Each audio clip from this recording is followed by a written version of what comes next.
Let's Let go! Let's go.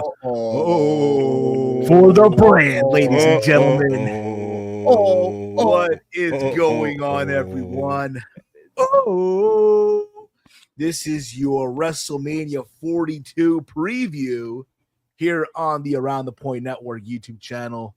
It is Thursday, April the 16th, 2026. No, this is not something about Dynamite. This is not. I thought we were talking about Darby. What happened? What do you mean? He just won the AEW World Championship, and we're just gonna gloss over like it was nothing. Beat MJF, the Triple B, the man that beat Hangman Adam Page so bad he can no longer fight for the AEW World Title. The only man to kick out the one-winged angel in the AEW ring, and he loses to Darby Allin. Come on, man, we gotta talk about that. Let's talk about Bill Darberg. All right, fine. So before we get into wrestling, this is like Goldberg in Atlanta, bro. It's like Goldberg in Canada, bro. Darberg. This is like, for the most part, it is, isn't it? Before we get into the WrestleMania preview, I guess we should obviously talk about what happened last night on Dynamite with headlock takedown. 1, 2, 3. Darby Allin is your new AEW World Champion. He defeated MJF in his home state of Seattle. Funny enough, like they started the show giving you this idea they were going to open with the match. Like, oh man, and Darby cuts this promo where he's just crying all like he couldn't hold it, right? He couldn't maintain the emotion, right? And MJF was like, "Oh, I'm not wrestling tonight. No, it's not happening. I'm still hurt, whatever." That Brian, I was about to Tony Khan. Tony says that you're right. You got to give time to prepare. So later on in the night, in the main event, and if he doesn't, he'll be stripped of the title. We get the match. Low blow, coffin drop. And then headlock, takedown, 1, 2, 3. Darberg. They played the hit because turns out that spot, it's a callback to how MJF has beaten Darby over the years. And you would think it was the first time that they did that spot was Full Gear 2021. You would think no. You'd have to go back to an indie show many years ago prior to that where they did the same spot. You know, Steve, you, Walter, and I, we were live for the other time that he beat Darby with a side headlock takeover. Yes. And the 4 Pillars match. That's totally, yeah. This is revenge, a nice 2-3 minute revenge. Yep. And this got people there's a lot of mixed emotion from people, right? Some people are happy, some people are thrilled that, oh my God, we have a new world champion in Darby Allin, right? He finally got this moment. His family were in the front row, right? Sting showed up with the face paint. Even though he said he would never don the face paint ever again. No, he said he wouldn't have done it for like WrestleCons and stuff. I'm sure for AEW he would put on the face paint. For the bag, he will. You would have thought he was going to be at Lunacy there the way he was dressed up, right? Oh man, you thought he was going to be in the corner of Violent J, but no. Vampiro. Maybe he's there. Who knows? Maybe he is. Maybe this time he's the one who poured the blood on Vampiro. Revenge, motherfucker, after all those years. Maybe he lights him on fire, but no. Just got people also upset, pissed off. A lot of people were saying this is stupid. This is dumb. This is ridiculous. MJF is surprised Roman's not here to rant about it. Maybe he's trying to. He's grieving right now. Yeah. The people were saying, "Oh man, MJF is when he was the champ, the viewership was going up, right? People were watching, people were tuning in, and why would Tony Khan do this move, right?" I even heard Bully Ray on a clip on the socials praising Tony Khan for this. How do y'all feel about this? Chase, I'll start with you. Obviously, we know why they did it. It's because WrestleMania week. They want to steal headlines before WrestleMania week. AEW's on a good momentum track with a lot of the fan base online. Like most of them are just like, oh, AEW's on fire. AEW's doing great things, yada, yada, yada. Just feed into the fans. Just give them what they want. They wanted Darby as world champion. It also gets them out of the stranglehold that they had to make him world champion eventually. I mean, he promised Sting that he would give Darby a world title run. So he didn't say how long, but he promised Sting that Darby will win the world championship. They just changed plans a little bit, and now Darby Allin is the new world champion. I'm like, whatever. I mean, the AEW title I always felt needed more hot potatoing. Like I was like, just make it more interesting for the main event scenes. I didn't like that they did a segment world title match because that's not very AEW-ish. That felt very WWE-ish that I watched what they did there. And I get it. Everyone's going to say, well, Max wrestled this match and all this. I'm like, I understand AEW fans. I get it. I'm not stupid. I watched the same match. I watched it live. I watched the Kenny Omega match. I was there live for the Texas Death match. I am not a stupid fan. I am just saying I did not like the fact that it was a segment match when AEW's whole presentation is that they are a sports-based wrestling company and they do sports-based things, and then they do a segment match. And MJF, who went through a Texas Death match and went through a 40-minute classic with Kenny Omega, pretty much loses to a low blow, 4 coffin drops, and a side headlock takeover.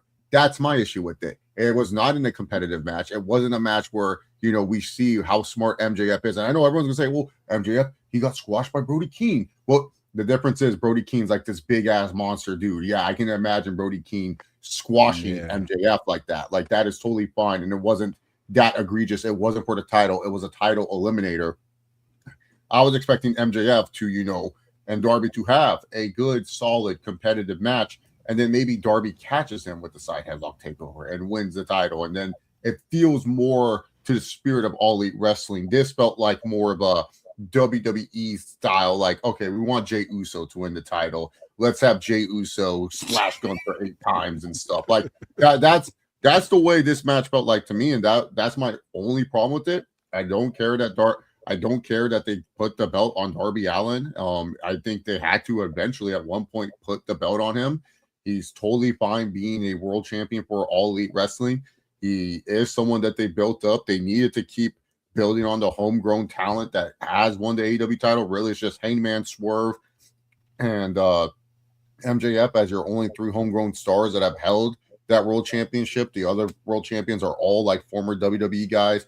And I know everyone's say, what about Kenny? Kenny's more like New Japan guy that came to the AEW and stuff. So I'm just like, for me, I just wasn't a fan of, just like the execution of the match. But for Darby winning the belt, that's fine. Like it doesn't harm anything. It's fine for the viewing and stuff. It's just like, it just kind of felt, and I guess like from a booking perspective, it just kind of felt rushed at Darby, who was struggling with the dogs for like weeks and was like in this stupid feud with Gabe Kidd. And then all of a sudden he beats Andrade once, and it's like, oh, well, now he's ready to become world champion. It's like, could have done something a little bit better. Like, but it's fine. It's fine. Darby being world champion. They can take a risk like this, and because Double or Nothing's already sold, pretty much selling well. Like they already got 10,000 tickets for that show, so they don't have to worry about like, this wasn't a move where it's like, oh, they're desperate for ticket sales or anything like that. Like numbers are up for AEW all across the board. They can make a move like this where it's like a little bit risky and a little bit like pretty much just like out of left field, and it won't hurt them as much. It doesn't feel like they're trying to like catch up on something. It's not like when TNA put the title on Eric Young because they were just trying to copy the Daniel Bryan momentum. Like that, it's not like that at all. This is more of like, hey, we have an opportunity. It's WrestleMania week. How do we take away from people talking about WrestleMania all the time and talk about our brand? Let's put the title on a guy like Darby Allin. And yes, there is some controversy with Darby. He's an abuser and stuff. I don't really care about all that. Not to say I don't like that. I hate that. I support that he was an abuser. It's just more of like, I'm not like someone that's like looking at wrestling and trying to look at these people as good people. Most of these wrestlers are assholes and pieces of shits at the end of the day. Like, I'm pretty sure your favorite wrestler, we can find all the horrible things that they've done. Hell, Stone Cold Steve Austin is like one of the most beloved wrestlers, and Stone Cold Steve Austin beat his wife too. Like, I'm just saying, like, and everyone pops when Stone Cold comes out. Shawn Michaels is a known drug addict, and everyone, like, I saw people talked about, they loved how he turned his life around because they thought he was going to die off a drug overdose and shit. So wrestlers are pieces of shits at the end of the day. I'm not focused on the person that's wrestling, the actual person. I'm looking at more from the entertainment aspect. And Darby, he's an entertainer. He's fun, good TV wrestler. Should have a nice little run with the belt, or heck, they could actually go a long time with him as champion if they so choose. That's up to them. But yeah, but I just want to make it clear that I don't, not that I don't care that he's an abuser. It's just like if you're just, that's the reason why you hate Darby, that's fine. Just know that like I don't condone those actions. I just like how does that affect me from watching on TV? Like all these other wrestlers are like fucking weirdos too. Like, what do you want me to do? Like, hey, everyone that I watch, like, oh, I can't like this guy, I can't like that guy. Like, oh, like who am I supposed to like watching wrestling? Like Adam Cole? Well, he can't even wrestle. So who am I supposed to like? For sure. CPZ, what was your thoughts on Darby winning the title? Were you for it? Were you against it? Did you how bad? How hard did you laugh? Oh man, Steve, you know I was excited watching this shit happen, man. MJF getting squashed by Darby Allin. Yeah, me and my good buddy Carlos Silver were watching it with a big smile on our faces, man. MJF going down once and for all. But in actuality though, I just feel like, to be honest, bro, it's like you could have got more out of the story if Darby would have just won the belt at Double or Nothing. I think that's the thing that I didn't like the most about it. It's like it felt rushed. They threw a package in there in the middle of the show to like, hey, it's like rushing everything. It's like, hey, remember this happened? And then he just won it just because he's in his hometown and you want to get attention off of Mania week. And I don't know. I feel like they just could have got more out of it. But that's just me backseat quarterbacking, the segment and stuff. But it is what it is. But to be honest, I think the reason why fans are more upset though is because AEW fans are trained to have their world champions have long title reigns.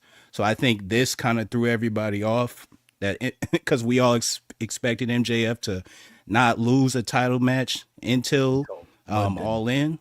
Yeah, so I think it just threw people off, and Darby of all people being the guy to do it. But yeah, I'm like 50-50.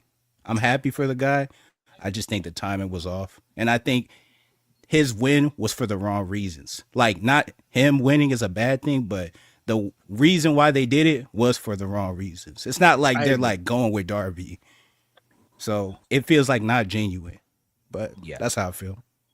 Like for me, before I get to Walter, like for me, it feels like, look, Darby, congrats, right? No one's taking that moment away from him. I just feel like a lot of you guys, it's just the wrong time. You're doing this just so you can get people talking about you guys on WWE's biggest week of the year. And for what? Just so he can more than likely possibly drop the belt back to MJF and Queens in a couple of weeks. And yeah, again, to me, at the end of the day, would I have done that? No. But at the end of the day, it's just one of those things where Tony Khan felt like, hey, he felt that's the move he needed to do. So be it. Walter, what's your thoughts, brother? Yeah. Pretty much agreeing with most of you. Like, I think Darby, I don't have a problem with him winning. He was going to win no matter what. Whether it was here, Double or Nothing, he was going to win that title. I think the problem is, like you guys said, they hot shot this because it's Mania week. They want the buzz, all that. And, it's fitting that it was in his home state. But I'm like, I feel like it could have been a lot better, like, built up. Like, you could have built this moment to Double or Nothing. And I think it would have hit a little better. Well, actually, no, it would have hit better. But I don't know. I just felt like it felt a little flat. I guess because it was too predictable, which is fine because we knew he was going to win no matter when he was going to wrestle MJF.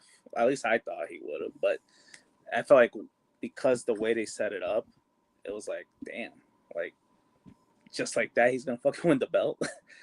So, I don't know. I just felt like, yeah, Wednesday was not the right moment. But I'm not the booker, so. Exactly. We're not the bookers here. Yeah. Read some comments. This is from Safet. It was dumb to make a segment out of it last night. This is from Weston. Maybe I'm just used to the WWE style, but I wasn't a fan of Darby MJF finish. And it's a fat right. It's MJF should get a rematch. And of course, from Brandon Brown, he's excited to see CPZ here on stream. The man, the myth, the legend, CPZ, AK, maybe not the Armor King. Be Armor King. I don't know what he's talking about. But good. Yeah, what's up, Brandon Brown? Exactly. But again, we'll see what happens. I know Collision's happening right now. More than likely, MJF will not be there. I know on social media he's doing the whole Seattle screw job. We'll see. We'll see how this affects the ratings and stuff like that. But yeah, let's get into WrestleMania. Let's get into WrestleMania, which goes down this weekend live from Allegiant Stadium in Las Vegas, Nevada. And before we get into that, look who's joining us right here. Just in time. We can get his thoughts. We can get his now that we got that out of the way. Yeah. Talk about WrestleMania. 16 minutes. Let's go. 16 minutes. There's 4 of us having to talk about this, Romeo. It's time to add a 5th member. You were like the Joker's I didn't see wild. it. I'm not talking about it. Yeah, it didn't happen. I'm not talking about it. What do you mean? You didn't see John Cena's whole career, and you talked about John Cena. You can talk about Darby Allin winning the AEW. Oh my gosh. What's the Nickelback song? Points to grow. Oh man. Probably come back. We got an extra minute. Didn't watch it. Darby, damn. He didn't watch. It didn't happen yet. He's on delay. He's on tape delay on. I've heard foul and I've head on fire. I hate creeps and I hate liars. I hate liars. Ooh, you want the best kept secret that I never tell. I went from heaven, but I came from hell. I fell in the mud. In the mud. On the mud, he's the world champion. All right, we're back in the saddle again. We're back in the saddle back again. In the saddle. Vegas this weekend. Chase, we're not there this year. Not this year. Unfortunately, it's just I have the rooms and stuff. I can get the rooms. The room is not the issue. Travel's not, especially for me, travel's not the issue. It's just I'll just be honest, WWE just hasn't done a good enough job to make me want to go to Vegas, because last year it was more of like, oh, okay, they're coming to Vegas. It's exciting. They're going to Vegas, West Coast and stuff. Steve was down to go. I had a couple other friends that were down to go and stuff. Like it was more planned. Like it was planned a year in advance of, hey, yeah, let's do this. And also and then afterwards, like John Cena announced that he's going to retire. It's going to be his last WrestleMania. And like, we're just saying, oh, you got to be there for Cena. And also WWE was much more enjoyable when we got the tickets, like what, in October or whenever we bought them, like 2024, yeah, and 2024 when we bought the tickets, it was like WWE was like, I mean, the commercial said it. In case you've been living under a rock, the WWE's on fire. And so we were all hyped to just go and stuff. And then just knowing that Steve was going to come out for it and stuff. And then I think what just sucked, it was just like originally it was going to be New Orleans. Like I'm sure if this was in New Orleans, it would have been a different tune for us. I'm pretty sure we would have definitely tried to at least make a trip out of going to New Orleans. But I think them going back to Vegas, we already experienced it. We know what Vegas is. Like Vegas is like kind of like one of those trips. It's fun to get to the boys together when it's been like 2-3 years like in between. Because the first time Steve and I did Vegas with Walter, it was in 2022. The second time we did it, was it 2022? I thought it was 2020. No, 23. Was it 23? Yeah. Hold up. Hold that thought. I know it feels long, but it was 23. Oh, it was 2023. Oh, yeah, it was 2023. Yeah, so we did 23, and then Steve and I did it in 2025. So it's like that's a good 2-year gap and stuff. And then doing it back to back for a year, and then plus Steve and I kind of know what to expect and stuff. And it's just kind of like like we know what's going on and stuff. We know what Vegas is about, but it's just like just doing it in the way that the product's been kind of stagnant lately. It's like in the main events, it's kind of like, okay, we've seen Cody versus a Ruthless Aggression era guy. We've seen Roman Reigns and CM Punk in the main event. Like, is it really like, am I missing much by not going to this Mania? Like, I live close by. Like, I could easily buy a day of ticket and drive to the Saturday show if I wanted to. But I'm like, am I missing much? No, not really. Like, I don't have this FOMO. I don't have this fear of missing out. Like, if I would have missed last year, I would have kicked myself. I would have said, Same. fuck, why didn't I go to 41? But this year, I'm kind of like, I'll enjoy Saturday at Dave and Buster's with Howie, who we went to the trip with. And then on Sunday, I'll enjoy watching it with the True Heat viewers on the watch along. Like, just like me on Saturday. By the way, me and Chase this weekend, we're hosting on the True Hill Heat watch along. I'm hosting Saturday. He's hosting on Sunday. I'll be one of the hosts on Sunday, but yeah, I'll be on Sunday for the watch along for you Trio Heat viewers. Yeah, so and not to factor in too, Chase. Like, we were there for the important thing. We were there for 17. The reason why I went to Vegas for 17. Everything else, yeah, Punk's first main event, WrestleMania, cool. But we were there for 17. Damn, we cool. saw 17. Dude, people were flying in. Any random people that I talked to, they were like, I was like, oh yeah, what are you here for? And I was just like, they were there for John Cena. I remember I met a couple and I asked them, like, oh, so what are you guys here for WrestleMania? Like, what are you looking forward to? They're like, oh, just John Cena. And I'm like, oh yeah. And they're like, yeah. And the husband and the wife, they told me they haven't been watching wrestling at all. They just heard it was John Cena's last WrestleMania as an active competitor, and they wanted to see him win 17. And I was like, oh, so they didn't even know he was facing Cody Rhodes. They didn't even know who the fuck Cody Rhodes was. They were just like, they don't remember him as Stardust. They don't remember him as they just knew John Cena, and it's just like crazy. I'm like, oh, that was the draw for Cena and stuff. But yeah, this year's WrestleMania, honestly, like my excitement level, it's kind of just I'm excited that it's WrestleMania, but night 2, probably like a 7 out of 10 excitement because that's the better card. Night 1, I'll forget about it. 3 out of 10. 6.5. Yeah, night 1 looked like a Raw, like a good Raw. night one just looks so, and I'm just being dead honest when I say this, ass. Like, I'm just looking at night 1 and I'm like, I'll need a lot of Michelob Ultras in my system to be enjoying this night. Night 1 is rough.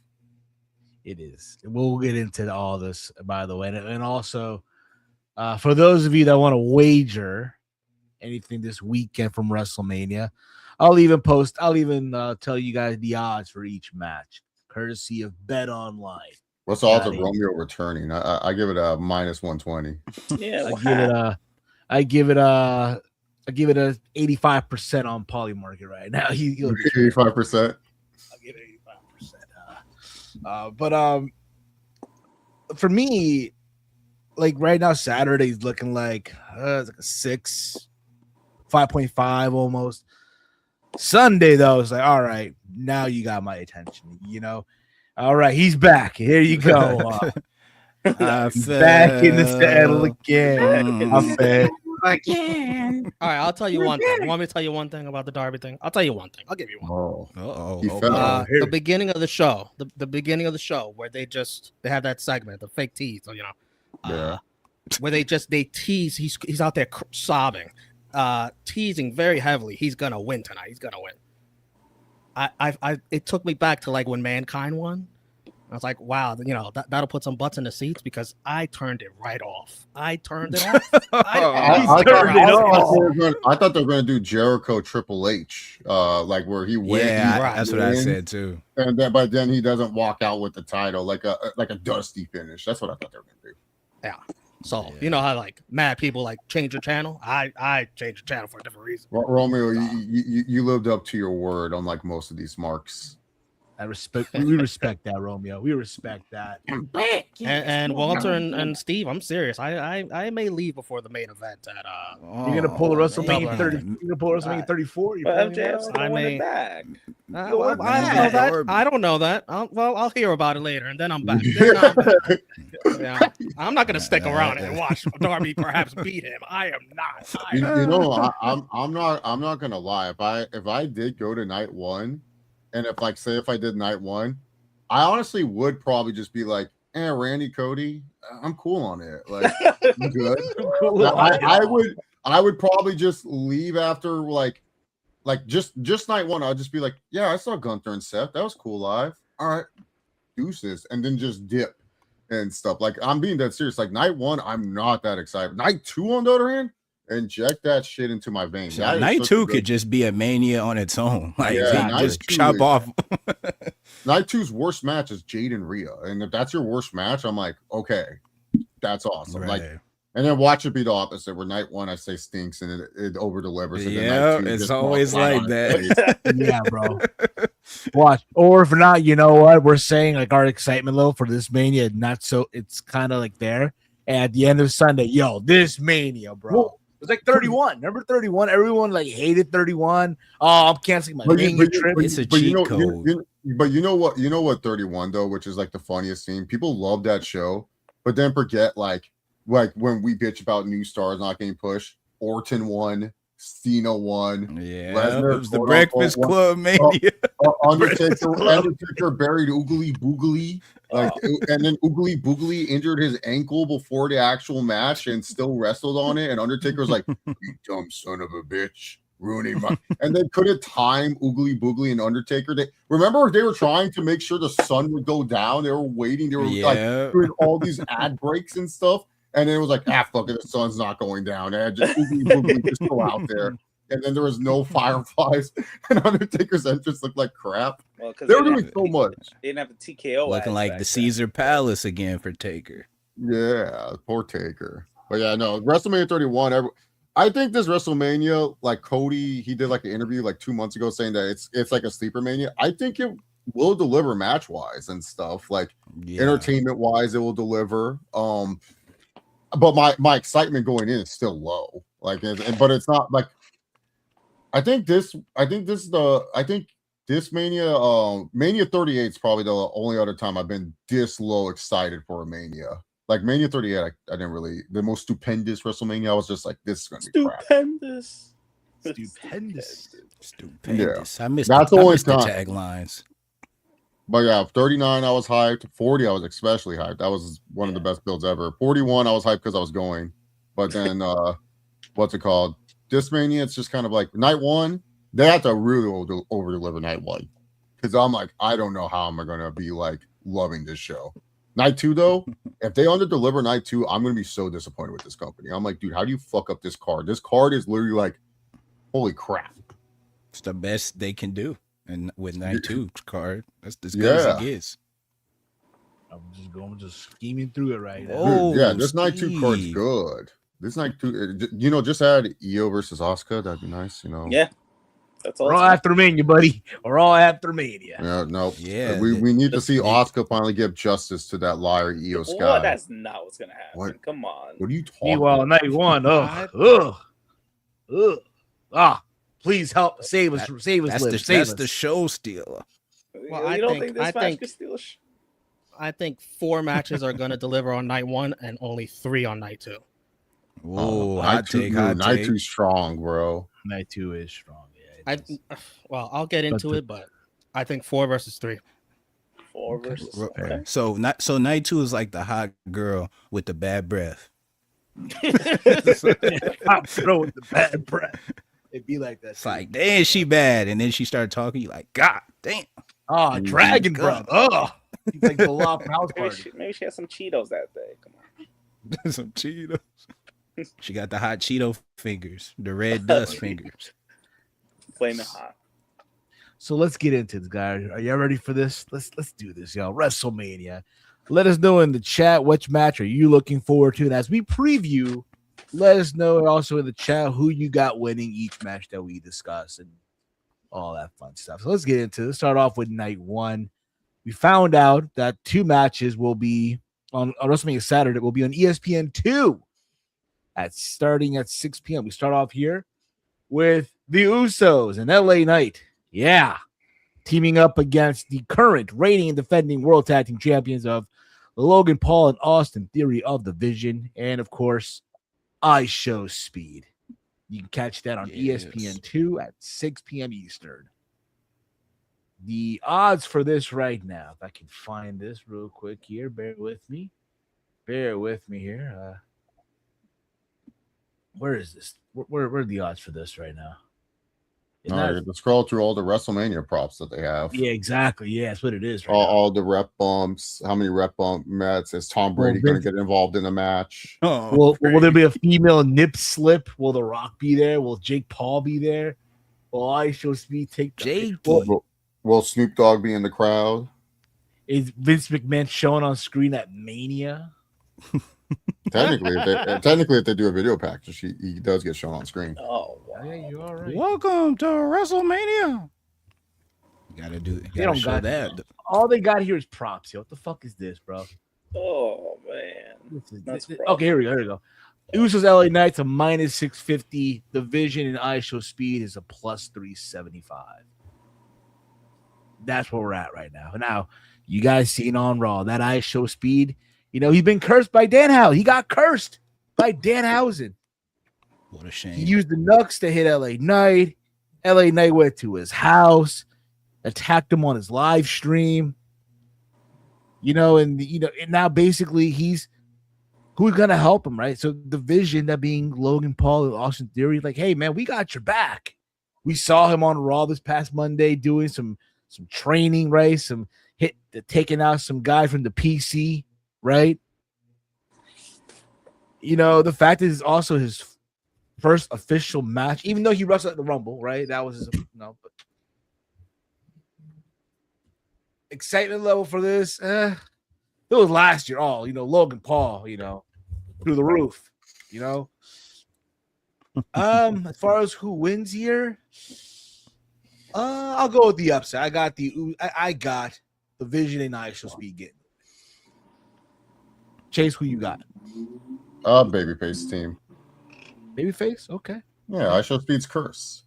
Come on, nice curses. He's gonna take the pinfall here. I Show Speed's not Jelly Roll. It's gonna be like Jelly Roll. He's gonna be like, no, I should lose. I'm not a regular. Like Jelly Roll just did that. Would have been the biggest upset cash if I would have bet on the bad guys that time. Oh well. Romeo, who you got, brother?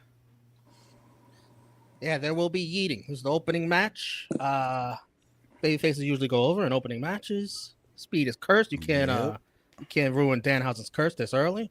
So yeah, I'm going with Usos and LA Knight. Speed taking the pin. Okay. QB1 squad. CPs, who you got, brother? Yeah, I'm gonna go with the Babyfaces. I think the crowd's gonna be super hot for this, and I think Speed's gonna show out for the few spots that he gets in this match. And I think it's going to be a good opener. Right. Walty, who you got, bro? I think this is a complete, one-sided. Yeah, pretty much. I mean, there's no reason for the heels to win, I think. But unless you want to really elevate Speed if he has the next feud coming up. But like they said, he's going to show out, but we'll take the pinfall ultimately. Let me see what people are saying. Can't be one-sided. You pick the heels. I know. Everyone picked the baby. You know what the best thing about this match is? If Speed fucks up his spots, he can just blame it on him being cursed. So that's the best part about this match. Weston, I think I Shall Speed gets uncursed and the Vision retained. Well, not for the tag titles. Yeah, I was about to say, this is for a title? I'll never forget the words Chase and I swear you said it, but you can correct me if I'm wrong. Usually when Mania builds have bad build, that means the show is going to be good. Yeah, it's just because you have low expectations. It's every pay-per-view. Yeah, it's easy to impress. Yeah, you're just dumb little monkey, and you're like, oh, I can't believe they went above my expectations. Like, that's why I tell people when you review shows, you have to have a unbiased when you're reviewing shows. You can't just go in based off you can put your impressions into it, but you have to review it based off of what you saw and what you feel like it's going to do overall and stuff. But no, I think night one can over deliver. It's just you're asking a lot from a lot of these matches to over deliver. This match has the potential to over deliver, for sure. I think I Show Speed, because when you get a guy like I Show Speed and it's really simple. Him just doing a few spots and the crowd going crazy for him, just like Logan Paul back at WrestleMania 38, just like anytime a celebrity wrestles, when they show that they actually do something and they like the business, the fans like it, and it's just a little bit more exciting. And especially like we were popping for Stephen Amell doing a fucking crossbody, for fuck's sakes. Like I show Speed can do a backflip standing. We know this guy is athletic, so and he's done like wrestling training. Like he did that one his show Speed Goes Pro. He did a wrestling episode with Randy Orton, and he wrestled some performance center. I think Anthony Luke. He wrestled him and stuff, and that was pretty decent from what I saw. Like I was like, oh yeah, he gets it. Like he knows how to do a suplex. He knows how to do a splash. He knows how to counter. So Speed's fine. Like it'll be fine. Like this match could definitely over deliver. It's just more of like how tired are the Usos going to be doing their entrance? That's will LA Knight mess something up in this match? Oh my god! On this season of WWE Unreal, he's tend to mess up his spots. Like that's just something that we have seen from WWE Unreal. And then like you're asking a lot from Austin Theory to kind of be the main guy to carry the match for the heels, because Logan, he just doesn't have the skills to, carry a match yet. Austin Theory is going to be the main guy beating someone down. Who on the babyface team is going to get the hot tag? Are you going to give that to LA Knight? Are you going to give that to Jay? Because Jimmy's going to get beaten down during this match. And then how does ISO Speed get pinned? So, absolutely. I don't care to see Speed offense. I mean, I think he's fine just getting his ass kicked. I enjoyed him getting his ass kicked against Braun Breaker. Come on. He's really good at that. He's really good at that, making it look real. Probably because it is when they do it to him. I'll be honest. I keep forgetting LA Knight's in this match by Weston. Yeah, WWE probably is too. It's all right. Yeah. LA Knight, I guess we got to put him in this match. Yes. We move on now to the next match here. But like I said before, for me, I'll be that one. I will pick ISO Speed in the division. 0-1. Imagine if I get it right. So who gets the pin? Then put money on it if you're going to get it right, Steve. Stop being a fucking pussy and put money on it. I never get it right. Man. Okay, cool. Then put money on it if you're going to get it right. We'll see.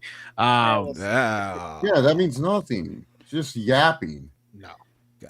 You gotta put your balls on the table, Steve. Let it hang. Yeah, just throw $10 on it. You win $50. There you go.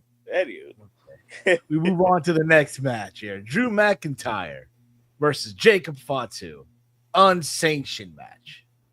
Unsanctioned, meaning anything can go. WWE is not responsible for whatever happens to these two. This has been going on now for a while. These two, Jacob Fatu is responsible for Drew McIntyre no longer being the WWE champion, along with Nick Aldis, of course. Along with Nick Aldis for having Drew defend the title the Friday after Chamber, even though some people will say, "Oh, but Drew got involved. He shouldn't have done that." Just like at the Royal Rumble, and Jacob has this thing in his mind where he thinks that Drew McIntyre is the one who took him out, right? And they've been brawling. They fell off a platform on SmackDown. And you guys know Jacob Fatu's my guy. A couple of weeks ago, Drew McIntyre tried to Tom Aspinall Jacob Fatu a couple of weeks ago on SmackDown. But I think my guy, the werewolf, gets it done.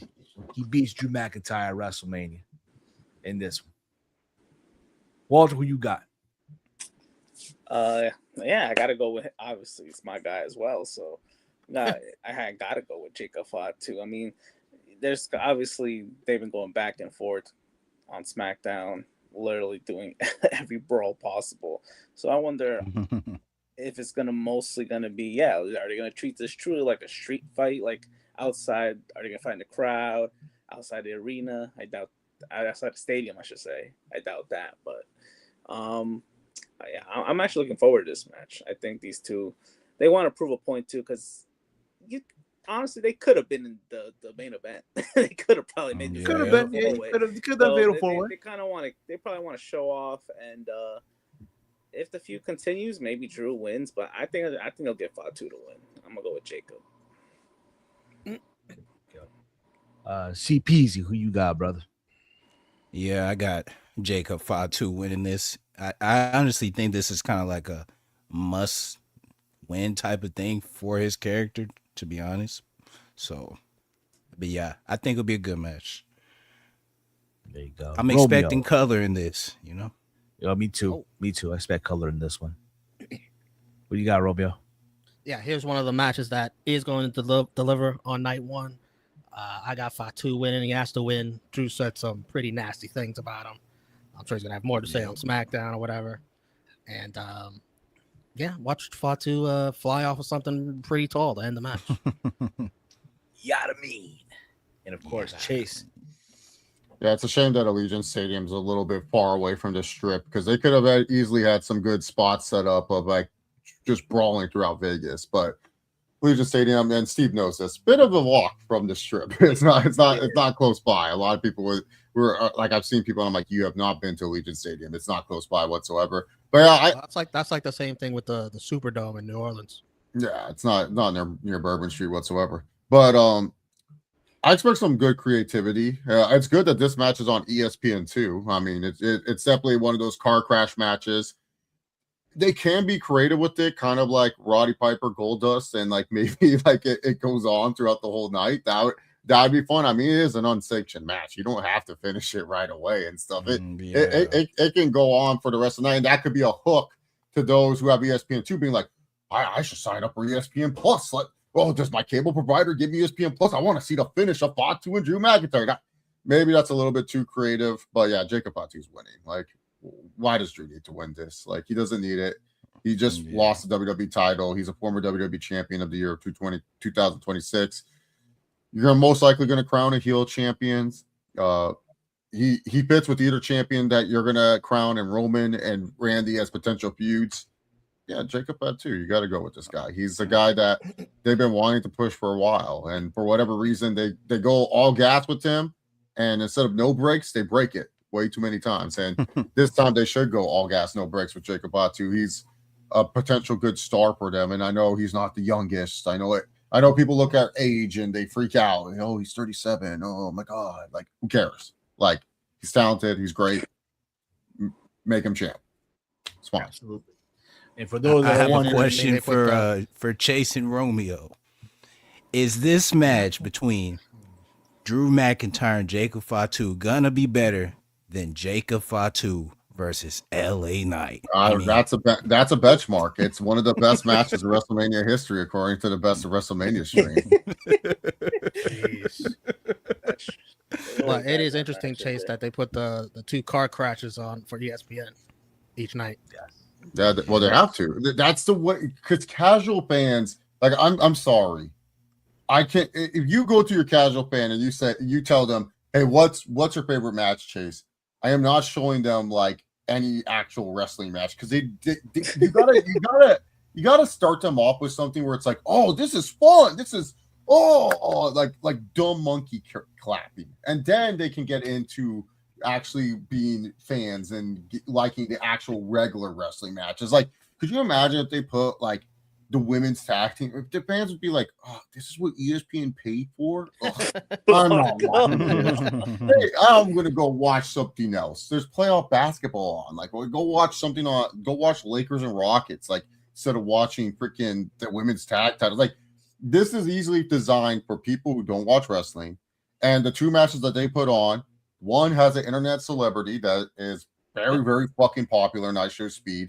If I hear any wrestling fans be like, "How's popular?" He's like, he's one of the most streamed streamers ever. Like, he has 8 million subscribers. Yep. He is influential across the world. Like, if you're being ignorant towards I show speed, I'm sorry. Then get off the internet. I don't get what your problem is. And they have an easy car crash match with a guy like Drew McIntyre who looks straight up like a fucking supervillain. And then a guy like Jacob Fatu who looks like he would actually beat you the fuck up in real life. Like, you don't fuck with these guys around the corner. Yeah, sign me up. If I never watched wrestling, or I'm a lapsed fan that hasn't watched in a while, easy match. And especially night number 2, they have the 2 perfect matches for fans that are like, oh, what? This is crazy. So no, yeah, it's good marketing and good. I'm sure ESPN made the call of what matches they wanted. They were like, of course. Well, we want these matches. And then WWE was probably like, are you sure you don't want, AJ Lee and Becky Lynch? No, we don't want that. We want Jacob Fatu, because Jacob Fatu and Drew McIntyre are happening second when it's an unsanctioned match. It's so stupid. Like, it's unsanctioned. Like, this should be like happening later in the card. Nope, it's second. So that's why I hope they be creative with it and they expand it to where people like would be like, oh, I'll sign up for ESPN Plus because I will get night 2 anyways and shit. But who knows? We'll see. But yeah, Jacob Fatu's winning. Now, the odds as we speak for Jacob Fatu and Drew McIntyre. Jacob Fatu's at a minus 900. Drew McIntyre's at a plus 500 right now. For those of you out there that are, that's tough. It is tough. Also, too, Drew's going to go film a movie after this. So, that's true. Yep. Yes.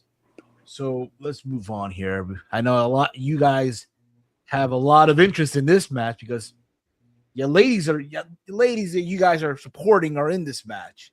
A good chunk we have Lyra FC, baby. Miss Blissy. Fatal 4-way for the women's tag team championships. We have here a team of former women's tag team champions, Alexa Bliss and Charlotte Flair. You have Lyra Valkyria and Bayley, the current tag team champions of Nia Jackson, Lash Legend, and of course, the Hall of Famers, the Bella Twins, in this match. Romeo, this is one of the matches you're excited for? Absolutely. On the show? Absolutely, but I did not count this in my amount number. What four matches that are in the middle, right? Yeah, I was fair. I didn't count. Hot take. Think this will be the best women's match of the night? Wow. Oh no. Wow. I don't think so. Oh, are you kidding me, dude? You have Lyra, you have Charlotte, you have the Bellas, you have Lash and Nia and Bliss. How much time they gonna get? They're not gonna give. Steph and Liv have been working on their match for like over a month. Bro, this is gonna be a nice 13-minute classic. We're gonna sit here and be like, dang, that was one of the most fun matches we've ever seen. They'll be lucky to get 10. No, they're getting 13. 13. Stop it. Yeah. 13. Nia's gonna ruin this. Oh, Nia, come on. Yeah, she's gonna ruin this. You talking about Shannon Sharp's girl? Come on. Yeah, Unk's girl. What he said? Oh, he was beaning on Nia Jax. Yeah. Oh, really? Yeah, on his podcast. Like some big. This match is meant for Mexico, Weston. This match is made for Mexico. Yeah, Weston, watch AAA because honestly, that's the best use of the Grande Americano and OG Americano. Yeah, where it belongs. It's perfect on AAA. Like 3 Get to years tone in a row, night. TKO has messed around with Cody WrestleMania feud. Yeah. Depends who you talk to, right? That's what happens when QB1, though. Yeah, man. They can mess up 1,000 more of his main events, but they can't stop QB1. So this is like the starting quarterback they're trying to bench, but they can't find the actual quarterback to bench him for. It's like the Rams with Jared Goff. This is like the Rams with Jared Goff. They were like, oh, we're tired of this and stuff. ESPN has been promoting WrestleMania heavy. Haven't seen this much promotion in a long time. A lot of money. Yeah, I will say, compared to last year's Mania, and last year's Mania probably had like a lot more like interest for some fans. I've been seeing a lot on my timeline of podcasts. I'm like, bro, I'm going to be behind on all the content I have to watch because like there's a lot of stuff, and it's like that's good that they're spamming a lot because like last year there was promote, but it was like just like the McAfee show, and then Roman said that he voted for Trump in that Vogue interview, and that's why he loves Pat McAfee. He's like, my political views changed within the last 4. Yeah, when your bank account got bigger, you realize how much tax it was, and you're like, yeah, you know what? I'm gonna vote Republican for the taxes and stuff. So yeah, and then like it was like easy to kind of remember like, oh yeah, Cody did this interview and stuff. This time it's like Cody's doing like 4 or 5 different interviews. Punk's on like 2 different podcasts, and that didn't even include like what WWE's doing. ESPN is having wrestlers come on. Like they're doing a great job promoting WrestleMania. Very, very heavy. I mean, Jey Uso beat up one of the Wu-Tang Wu-Tang members, you know, like Cameron, Killer Cam, the Wu-Tang members, Dipset, bro, Diplomat, bro. Yeah, dude. Dipset. Hey, Yeah, beat up Cameron. Like that was a good little. He was all like, "I'm tired of these night one fuckers. Get me with my night two person." Not Cameron on the road to WrestleMania. That was the best, like, Killer Cam, Killer Cam. Yeah, it was funny, but like the nightcap is there. They're doing their thing, Unk and Ocho. So yeah, they're doing a great job promoting WrestleMania this year. Yeah, they are absolutely.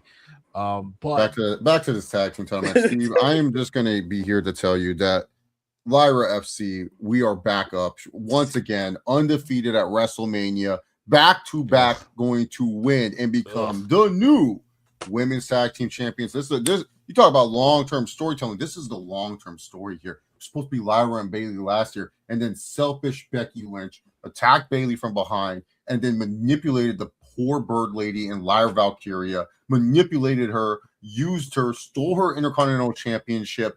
And now Lyra Valkyria has a chance to redeem herself with Bayley and become the women's tag team champion once again and put honor and prestige back to those women's tag team titles. These two are going to become the women's tag team champions. Take it to the fucking bank, man. Lyra FC, stand up, everyone. Stand up for Lyra Valkyria, bro. She is winning this. Look, Charlotte, I love you. Alexa, you're great. You know, Charlotte, you're one of the greatest of all time, but it's time to pass the torch. And we're not talking about passing the torch to Tippy Time or Rhea Ripley. We're talking about passing the torch to Lyra Valkyria, man. Let's fucking go, bro. Thanks, Jace. That means a well, lot. Lyra does have that win. Thanks, Chase. Alexa's talking now. Hey, Alexa, we're talking to stop. Like, she decided to talk instead because you have to be careful when you say Bliss's name. That's hilarious. CPZ, who you got, brother? I mean, come on, Steve. We have Miss Blissy, the girl who kept Bray Wyatt relevant all these years. I gotta agree on the boogly. girl, she kept his career alive. Without Miss Blissy, they would have gave up. Miss Blissy also beat that bum Randy Orton in singles competition. Let's not forget about that. And you have Miss WrestleMania on her team. The team is OP, but as much as I want to go with them as the winners, I have to live in reality, folks. I think the Bella Twins are gonna win these tag titles. What? What reality is this? Yeah, it's about passing the torch. Passing the torch back. I'm saying. Back. We're She going can't back, even baby. walk. The Bella Twins. She can't walk. She has the best doctors, believe me. She's got the Philadelphia Eagle doctors. Don't worry about that. She will be Romeo, your those chef. Will Not Ospreay wearing the doctors. shirt. Who you got, Romeo? Romeo, who you? Bella Twins. They didn't come back to job. What are you kidding me? Yes, they did. They They Vicky came and back to Brie win. are the most selfless wrestlers in history, bro. They're there to put over the new talent. No, we're here to take the torches back. Fearless, Bella Army. They're winning. Yeah, I knew you were one of those toxic Bella Army fuckheads. Whatever. Toxic. Yeah, Toxic. worst fan base in pro wrestling. Toxic is whatever Bailey and Lyra got going on. I'm What not are you fooled by that. talking about? They are I'm not good fooled friends. by that. Fooled. What do you I smell a heel turn on Raw after Mania. I do too. I You smell it. guys are ridiculous. Bailey, the locker room leader, would never betray Lyra FC. What are we talking about here? Bella Twins confirmed Nikki can't fall behind that Dude, she'll just do what Ronda did at Good WrestleMania job. 39, where Ronda had a hurt wrist and just stood on the corner the whole time. It was like LOL arm breaker. Bella can, That's right. Nikki Bella can just do the rack attack. It's fine. Yeah, let Brie work. What can go wrong? I mean, yeah, Brie can be up. I can't. Walty. She's rough, bro. If she's not doing the Daniel Bryan kicks or the Bryan Danielson kicks, it's raps. Oh, Yeah. well, hopefully Just let Charlotte and Alexa work majority of this match with Bailey and Lyra. We'll be all right. Yeah, hopefully Nikki is okay because I'm going back and forth with the Bellas and Lyra and Bailey. Come to my side, Walter. I think I'm gonna go with my first prediction. It is the Bellas. I think the Bellas. Oh, you guys are gonna be so mad when go, baby. They haven't Pass won the torch titles. back. This will be the first time they'll win the titles in beautiful Las Vegas. It just makes perfect they deserve sense. to be on that list. Yes. Yeah, they need to at least win those titles, right? They're Hall of Famers, and they haven't won those tag titles. Come on, they can win on the resume. Ain't come back for nothing. No, it's a big stage. I think it's WrestleMania. the biggest show of the year, man. Don't let anyone tell you differently. Oh, come on, man. Save. The B pay-per-views can get Oscar, freaking Io Sky, whatever. They can get all that. No. That's the B pay-per-views. They can have that. The Bella Twins will be there for the big ones. Tampa. The big ones. Well, for me, I think they want that good moment, like that comeback after all these years. Here's the Bella Twins. I'm gonna go with the Bellas on this one. They want that. Oh my God, look at this! After all these years away, they finally they're tags. Fucking sick. You guys just want these old timers to keep winning. You know what? When it comes to the ladder match, just choose fucking Rey Mysterio. You guys don't care if Penta or just won the match. You guys, we gotta ask King on that, man. You want the old timers. You guys do not want the torches to be passed to the future. It's okay. Fine. What's fine. the future? Lyra Valkyria. She already won those titles. Yeah, her and her cool shoes that she was cutting promos about. They're called the Becky Stompers. Okay, so Becky shut up. Stompers. The Becky Stompers. Later to become 2-0 at WrestleMania. We could build the new Undertaker streak with Lyra.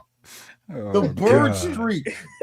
The bird streak. Who can stop the streak of Lyra Valkyria? And everyone's gonna say like, "Yo, Chase, Undertaker beat like Jimmy Snuka and like Giant Gonzalez his first WrestleMania. Jake the Snake. He didn't go back to the other camera, Steve. Yeah, what was that? Yeah. Javier, stop fucking around. No, there's no Javier. Javier's dead.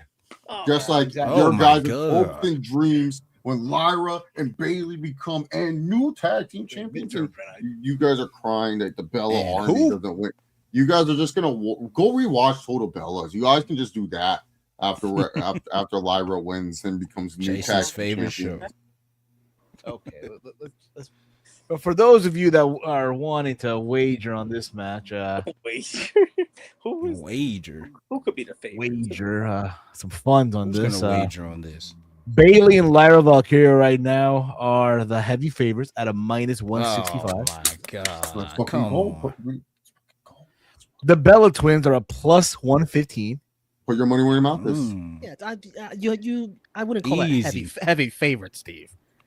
Well, compared to everyone else here, the Irresistible Forces, they are plus 500, and Alexa Bliss and Charlotte Flair at a plus 700. Oh my God! Nah, that's disrespectful, bro. That's disrespectful. Switch them around. At least make Bliss and them plus 500.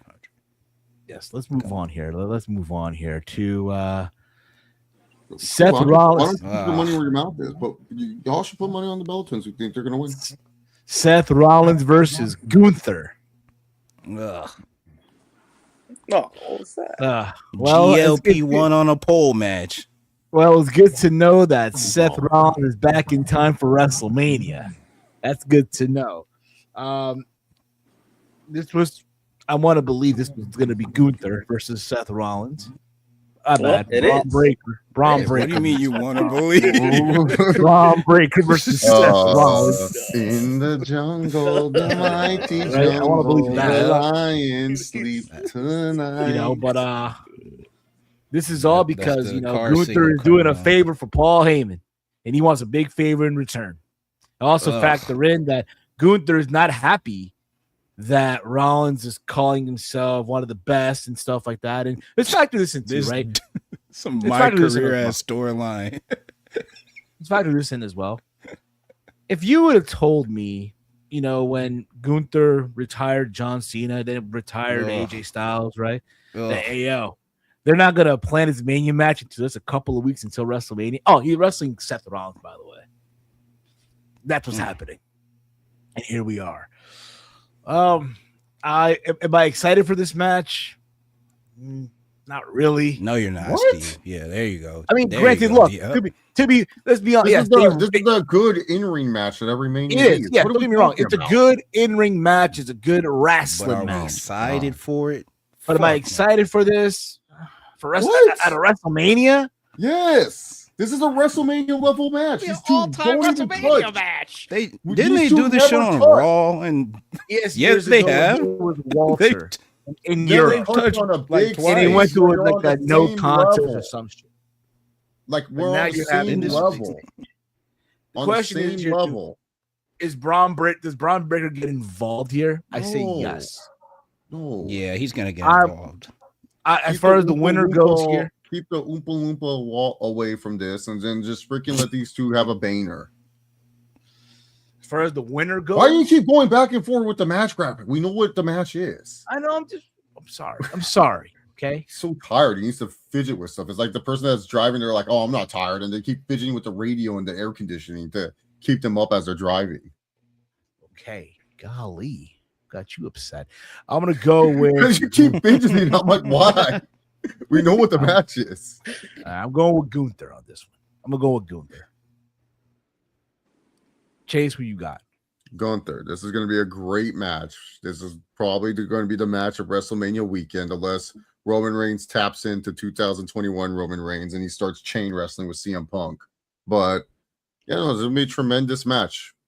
The feud stinks still going into it. There's like, obviously this was supposed to be two different matches, but Rey Mysterio pulled the "that doesn't work for me" Hermano card and kicked down Triple H's door and said that I'm not Rightfully losing so. to Gunther. I got to lose to Dom. Great I got to win the IC. politics. I got to win the ladder match to win the IC title because Dom should be the only person to beat me for this belt and retire me, so on and so forth. You know, that's what Rey Mysterio does. He's the Chris Jericho of WWE, except he doesn't annoy people like Jericho does and stuff. The Rey Mysterio vortex, it's a deadly vortex. Try to avoid it. But yeah, Gunther will win. It'll be a good match. I don't feel like we need Braun Breaker for this. Why do we need to cheapen Gunther more? Gunther's already been cheapened. Just have Gunther win in the easiest ways. Have it where he kicks Seth in the balls and chokes him out. That's fine enough. We don't need Braun Breaker. Braun Breaker return should be the night after Mania. Get a nice little cool spear moment out of it. That's fine. Like afterwards, Gunther cuts a promo, and it looks like he's going to show respect to Seth Rollins. And then all of a sudden, Braun Breaker comes back in a black hoodie, spears Rollins. Gunther rolls out the ring. Black. He reveals himself. The fans bark like dogs. There we go. Why ruin a WrestleMania match just for that? Just have it where Gunther cheats to win. That's fine. Walter, who you got, brother? Yeah, I got Gunther as well. You know, there's no reason for Rollins to really win, in my opinion. I think Braun is definitely coming back, interfering in the match. It's a random feud because, like you guys said, Ray didn't want to face Gunther. It is what it is, but I'm gonna go with Gunther. Okay. Romeo, who you got? Listen, I'm hearing this Ray slander. Ray doesn't need to retire right now. He still has much more to give us. What? Much He's more supposed to to retire give to his son. It's all right. It's a nepotism retirement that we get. that could be years from now. But yeah, I've got Gunther. This will be the match of the weekend as far as like in-ring work goes. I don't see Braun returning. I think Gunther wins one-on-one. I see Braun the next night on Raw for sure returning. And yeah, Seth doesn't need to win this. Seth's mission is about Braun Breaker. He can win that match whenever that happens because he needs his revenge. And Gunther needs to keep looking strong for that favor that Paul Heyman's going to eventually give him, which is one-on-one at SummerSlam with Brock Lesnar's career on the line in Minnesota. Fucking awful. Well, I already know what CP's about to say, so take it away. Who win this match, CPZ? The fucking melting candle is gonna win. GLP-1 Gunther is gonna win the fucking match. It's gonna be terrible. I hope this is the worst in-ring match of the whole weekend. All he's gonna do is sit up there and chop for 20 minutes, and y'all monkeys gonna say, "Oh, this is so good, Gunther strong style, Gunther strong style. Oh, this is so good." Yeah, that's what you're gonna say. Seth Rollins gonna spam his fucking curb stomp 3 times throughout the match, and you're all gonna think it's the greatest thing ever. because night one's going to be designed to make this match look like it's the best thing ever. I bet you this is going to be the longest match on the whole card. Everything else is going to be like very few time in between. It's going to be like a Raw so that this match gets to shine. So yeah, Gunther's going to win. And yeah, that's it. What is Seth's best WrestleMania match? Best Logan WrestleMania match? It's up there. The Logan? What'd you say? Seth's His match best with Logan WrestleMania Paul. match. We don't count the triple threat. The triple threat. Nope, he wasn't even in it. I mean, he wasn't in it for long enough for you to say that's his match. Unless you want to say the one with him, Miz, and Finn Balor. That's a good one. That's a good one, too. I think because I was there, I'll just say, Rollins, Punk, and Roman.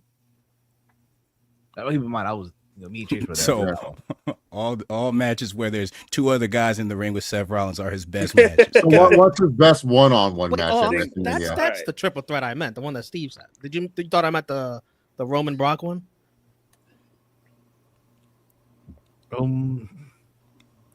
What's his best one-on-one match then? Logan Paul? Best one-on-one match? Yeah, I said Logan Paul. I think it's better than the Randy match.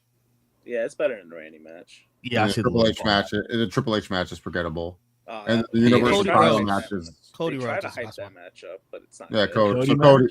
Cody's probably his best one. Oh, yeah, I forgot about that. Cody has a low volume of performing high one-on-one at WrestleMania, so could be. It's better. Could be where the match doesn't deliver because Seth is. We'll see. Now, look at the odds here. Well, so Gunther's like what, a heavy favorite, minus 525, Seth plus 400. Find out, Shody. I can find it here. God damn it. There we go. Gunther's a minus 650, Rollins a plus 375. That is the odd right now on that. We have two. Before we get to the main event of night one, we have two women title matches. Which one do you guys want to preview? Isn't the women's title? Does it matter? Just go with the one that's going to deliver. Just go with the lower card first, and then go with the higher one. Title. Yeah, mid card title first. Even though the mid card title has the bigger names, sure. It does. For the Women's Intercontinental Championship, we have the return of AJ Lee to WrestleMania. Her return to the big stage after she's also undefeated. Yes, absolutely. Defending her championship against the former Women's Intercontinental Champion, former Women's World Champion, big time the man Becky Lynch. This is the rematch from Elimination Chamber where AJ Lee took the belt from Becky Lynch. Even further than, they've had their past, right? And for the most part, have I been, how do I put this? Yes, they're big names. Do I feel like the excitement is there for it, though? Like, it's kind of in between for me. I do hope this is a match that can obviously deliver. I hope they can. You know me, I'm always going to support my Jersey sister. Even though I know AJ, I know she now lives in Chicago. But I do feel like this is where we don't claim her. It's all good, Steve. Damn. Damn. Okay. No one claims. But I'm going to go here with Becky Lynch. She gets the belt back. CPZ, who you got? I'm going to say Becky Lynch, but keep in mind, this is Becky Lynch's last year. She did sign a 1-year deal. She said this this year run that she had last year would possibly be her last run because she wants to be a mother. So don't be surprised if Becky holds that title and for a little bit, and then she puts over who she wants to put over for the IC title and retires. So I think that's the plan. I think Becky wins. Okay. Romeo, who you got? The way this year has been going, I keep on saying it with a house my sleeve. It's the year of the Puerto Rican. No. It's going to be hard. It's going to be hard to beat AJ Lee. The year of the Puerto Rican. Yeah, I think she's winning, retaining, Please. I don't think she's done yet mixing it up with some of the women in the locker room. I think she still wants to mix it up more. And why not keep doing that as the women's IC champ? And let Becky Lynch move on. Move on to maybe mixing it up for the women's world championship. Getting back in that picture.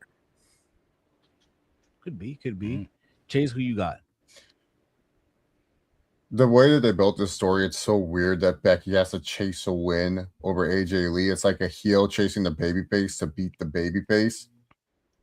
I feel like Becky winning is just so boring, but I feel like that's the correct decision.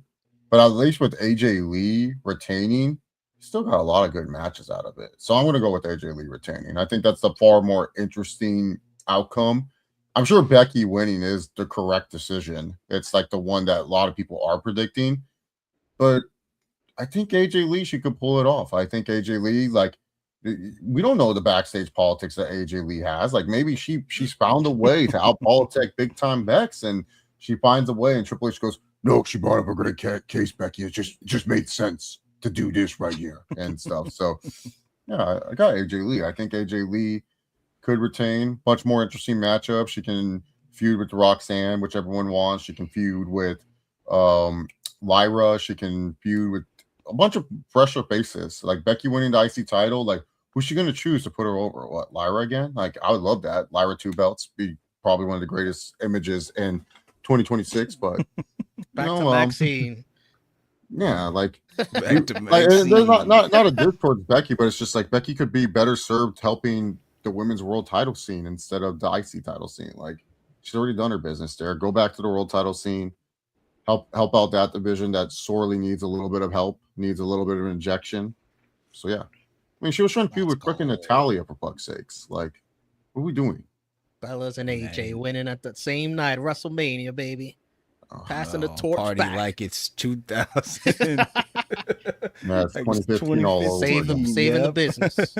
Remember AJ Lee? Like she told Vince, "Oh yeah, I'm still gonna be wrestling for a long time." Had her and Paige go over to Bella Twins, and then she retired the next night. Yeah, what a piece like, I'm retiring 2-0. It's like, okay, sure. Walter, who you got, brother? Why not keep her 3-0, and then we can build up to the ultimate streak match, streak versus streak, Lyra versus AJ. Only Bianca Belair could have had that greatness, but they ruined it. They did. No, there's no way AJ's just beating Becky nonstop, and Becky's not gonna win this match. I feel like it's just too obvious. I mean, yeah, it's weird because it should be the opposite. AJ should have been the one struggling to beat Becky, but no, they did it the other way around. Whatever. Now they gotta just do what they gotta do because I don't know if AJ's even gonna show up after this till like June, probably. So who knows when she's gonna show up? I mean, that'd be cool if she keeps the title and has these new feuds, but I mean, she's part time, you know, so she doesn't really need the belt. And Becky, she has her one last run, as she said. She's gonna win that title back. There you go. But for those of you that are wondering the odds here, AJ Lee is at plus 325, and Becky Lynch is a minus 550. Yeah. I expect that by Saturday to be much closer, to be honest. Okay. We don't know the backstage powers of AJ Lee. That's true too. So she could easily be like, I'm not going out there, Paul, if I'm losing. I'm not gonna do it. All right, bye. You can win. It's okay. She's like, my mental health is not in the right place to do this match.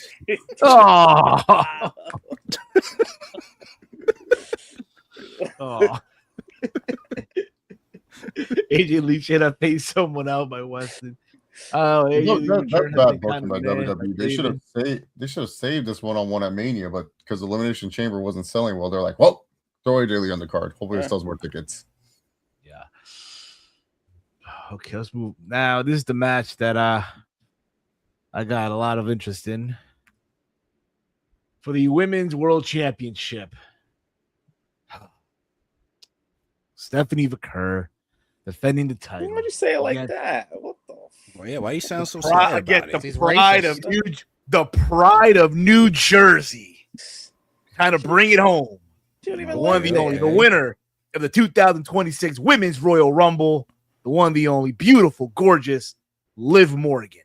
Trouble time, baby. Oh, please do not mention that ever again. Better song than EC3's, y'all. Step aside. Nah. Disrespect. I'm kidding. Trouble. The work that the over man. Anyway, The over man. yes.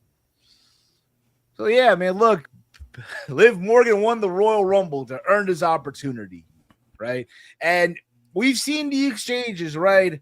You know, the fact that Stephanie McCurr feels that Liv Morgan doesn't deserve to be in this spot because she hasn't put in the work that at the same level that Stephanie has put in, right? Traveling the world, having to, go to all these places, right? And yes, Liv has referenced, Stephanie's mother, right? And all that stuff. And let's be honest here, guys. Have y'all really been enjoying Stephanie's run as champion right now? No. It's basura. That's because the booker doesn't know how to book his women's champions. That's why. It's basura, man. It's basura. Garbage. It's not her fault. Garbaggio. She's not focused right now. That's what it is. She's focused being at someone's dessert. But point is, though, come on. It's time to bring this title back home, man. Time to bring this belt home. And new women's world champion, Liv Morgan. People are going to say that, Raquel Rodriguez might get involved. And no, that's not going to happen. That's not going to happen. But I'm telling you now. And new women's world champion. New Jersey, stand up. Chase, who you got? Yeah, Liv Morgan's winning the belt. I mean, why? When's the last time the women's Royal Rumble winner actually won the title? Like they haven't had to have one. So, I guess Bailey, but yeah, no, I'm not excited for this match. I think Stephanie McCurr and Liv will have chemistry issues. I think Liv works much better against taller women. Like I think that's just where she works better. Is that she's fine in that vacuum, while McCurr, she works better with people that are actually good technical wrestlers. Liv is not really a technical wizard. She can wrestle, but she's not technical like that. So I think there's going to be some bumpiness, some clunkiness between these two women. And McCurr, they haven't done a good job building her up. They've tried to make her a good baby face, and fans like her, but they messed up her theme song. They messed up her presentation. Like, everything that made McCurr cool, it's like they made her uncool. And I'm not saying it's on her. I'm saying WWE did that. Like, they made her feel like very uncool recently. And that's on them for doing what they did. But, yeah, I think Liv wins. And it's a match that you're saying, wow, this is WrestleMania. And then you're just wondering why you watched it. Okay. Romy, this is one of the matches you're excited for? It's one of the matches on Saturday. Yeah, this is the third match that is going to deliver on this card. Yeah, I disagree with Chase only on the principle that these guys have had over a month to work on this match with ideas and what they want to do, and they've had so much time since this match was announced that I think they're going to do just fine in the ring. I think it's going to be the third match that delivers. I heard Liv Morgan's a call in the ring type girl. Just saying. Well, she should. She should. Let's call it in the ring. Hope she works on her Espanol, sister. Hope she works on her Espanol. I hope Seven's working on her Inglés sin barreras. You know what I mean? Yeah. Imagine practicing English with Miles Bourne. That's crazy as hell. Oh, come on! I didn't say it. I think, jeez, how do you follow that? Jeez. I think CPZ deserves a timeout. I think he does. I got a nice seat in the hell. It's okay. It's all right. He's out of the saddle right now. He's back. He's back in the saddle again. Lost my train of thought. Thanks, CPZ. I'm sorry. Liv's not on her head. is enough reason for her to win this match because she's looked awful for like a week now, a week and a half, whatever. Taking these meet and greet pictures with this big demon growing out of her forehead. It's like, Liv should win here. Imagine if you're a fan and you just wanted that nice picture of Liv Morgan and she has like this fucking other head popping out. Like Photoshop. You gotta do a good Photoshop on that. You saw that someone brought a big old like for sale sign to her meet and greet today? Yes. And Liv is like in love with it. She was like, wow, you won. Because I think Liv said she wants to be like a real estate agent when she's done or something like that. Yeah. I do hope Raquel gets involved because, kind of sucks her not being part of WrestleMania. She's such a big deal. I hope there's a world title feud in her future. Maybe with Liv Morgan. We'll see. Okay. CPZ, who you got, brother? Yeah, I mean, Liv Morgan's going to win this match. I bet probably after WrestleMania, there's going to be some report coming out that Ari Emanuel sees Liv Morgan as the next huge pop star, mainstream media.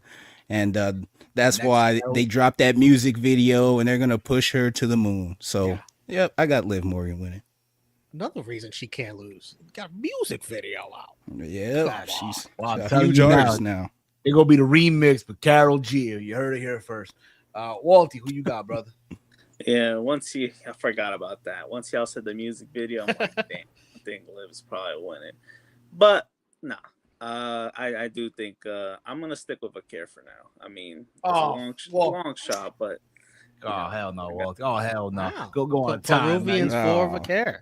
Oh, I predict Liv getting a special entrance for that. She's going to perform it. That doesn't mean I want her to win, bro. That's just who I pick. It's not gonna go. It's not gonna look good when we get back home, bro. The motherland. Peruvians they're used to losing anyway. Man. Hey. Where's the lie? What do you say? Peruvians are used to being losers anyways. Yeah, I know. Look at the national team.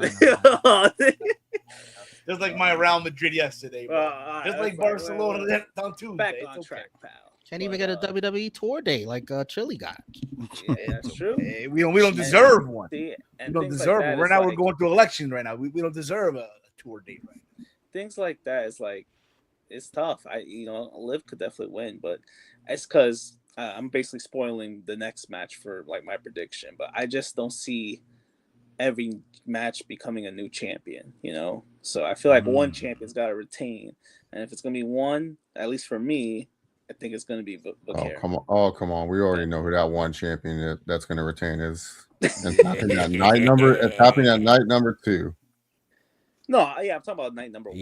Yeah. No. Not night number 2. Yeah. What? Hola, Steve. Are you there? CPZ. Liv is on Fortnite with Stone Cold right now. Wow. Well, goddamn, I don't know how to play this game. Hey, what do you do here? What do you mean we build bases? Oh, goddamn. Hey, someone pick me up. Stranglemania. You're forgetting someone there. You're forgetting the real star, Brandon Brown. Vito. Main event, Big Vito. Big Vito, man. Come on. Fucking douchebag. I gotta watch the new episode. I gotta watch that too later. Yeah. CM Punk the co-leader for losers. Well, I have to watch him my own time. CM Punk's the cult leader for losers. I like this comment. Thumbs up this comment. I'll star. I'll be it. Yeah, star this comment. Beautiful comment. I feel so happy about this comment. What if Vince returned night 1 to help Randy Orton? The internet would lose it, bro. Why would Vince help Randy Orton of all people? Yeah, he hated Randy Orton, or he gave him headaches. He only probably kept Randy employed for so long because Bob Orton has dirt on him. He's like, I can't get rid of him. Damn it, all the wellness policies you failed, pal. Yeah, Randy Orton had failed 5 wellness policies and somehow still is employed with the company. There was a 3-strike rule, and Randy Orton. And Randy Orton has 6 strikes. John Jones of wrestling. Yeah. Yes. It's like that coworker. It's like that one guy at your job that's always late for work. Right, and he has to get sat down, but whenever there's sit downs, he dodges the bullet every single time. That's right. Yeah, he just tells the manager, "No, I'm not coming to the office," and then they're like, "Oh, can't fire him." Yep, that's Randy Orton. But for those of you out there that where are the odds for this? Where is it? ¿Dónde está? Where is this? God damn it, bet online. Why do you got to put all these props in? God damn it.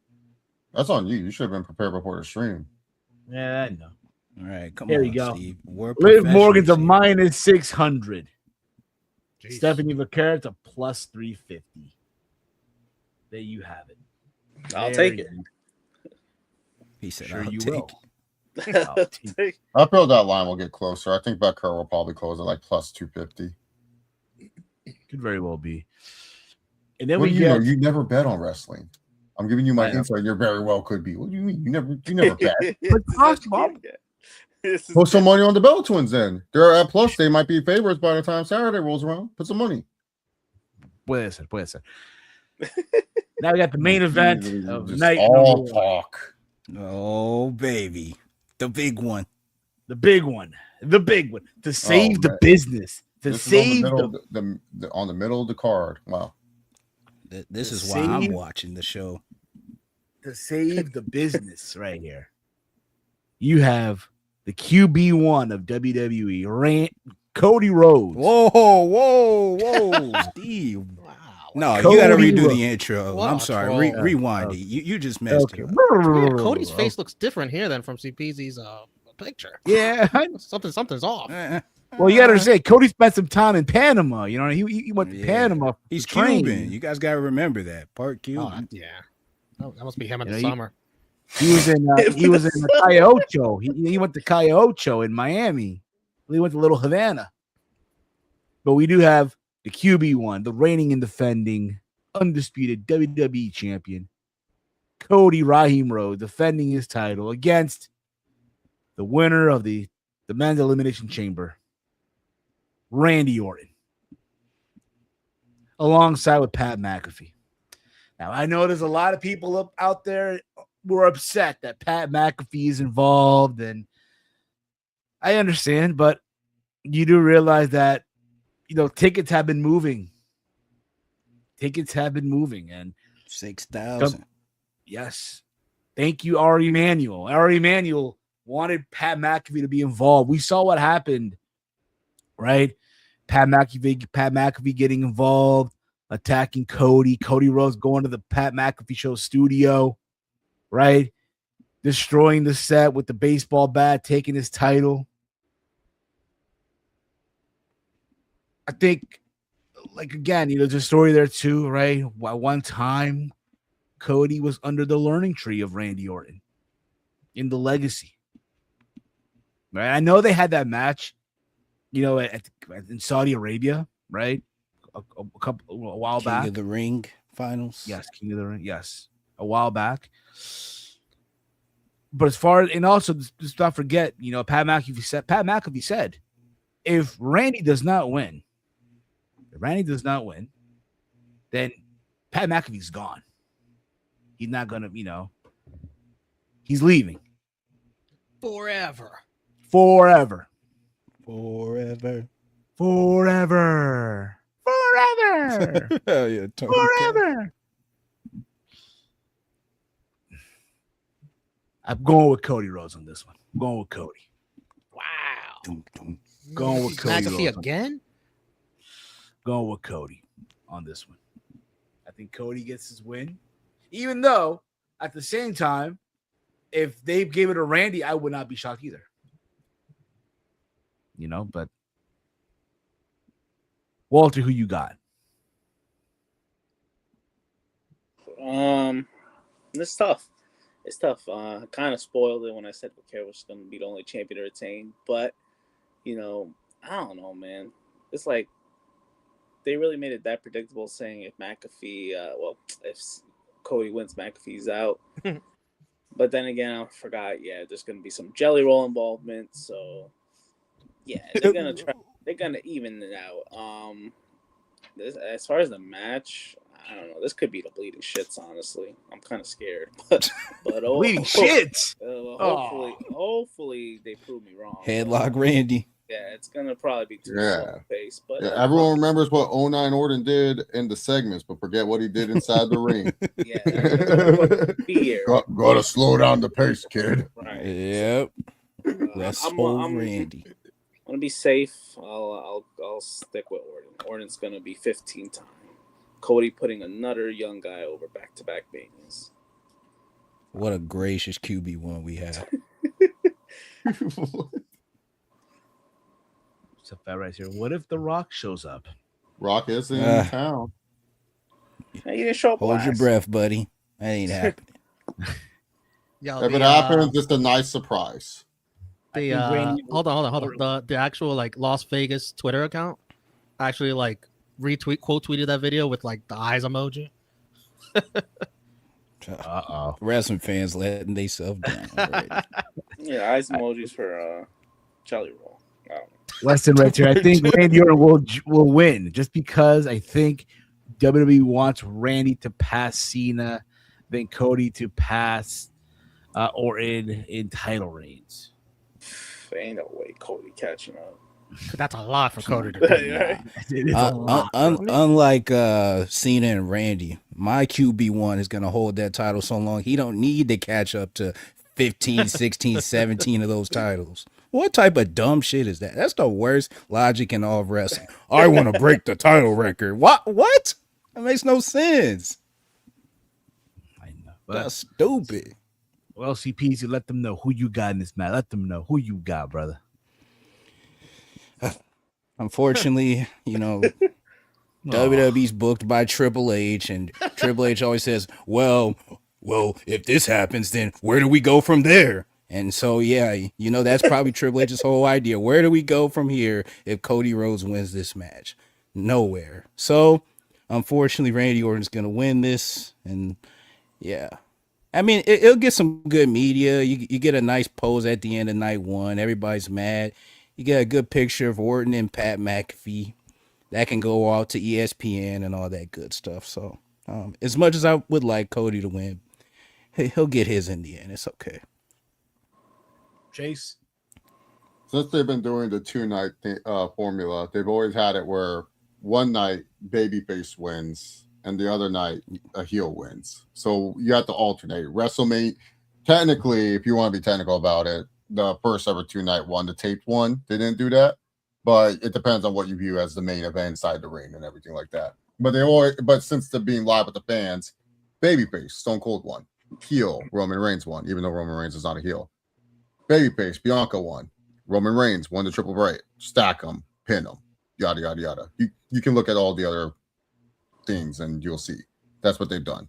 I mean, 40, they did it perfectly where Rock and Roman won and then Roman lost. So they tend to do this where one night's kind of like, the heel won, but then they make it up where the babyface wins. So that's how they do it. So this is the night where we let the fans down and the heel wins. And that bastard Randy Orton becomes a 15-time world champion as Cody once again gets booed out the building against a ruthless aggression star.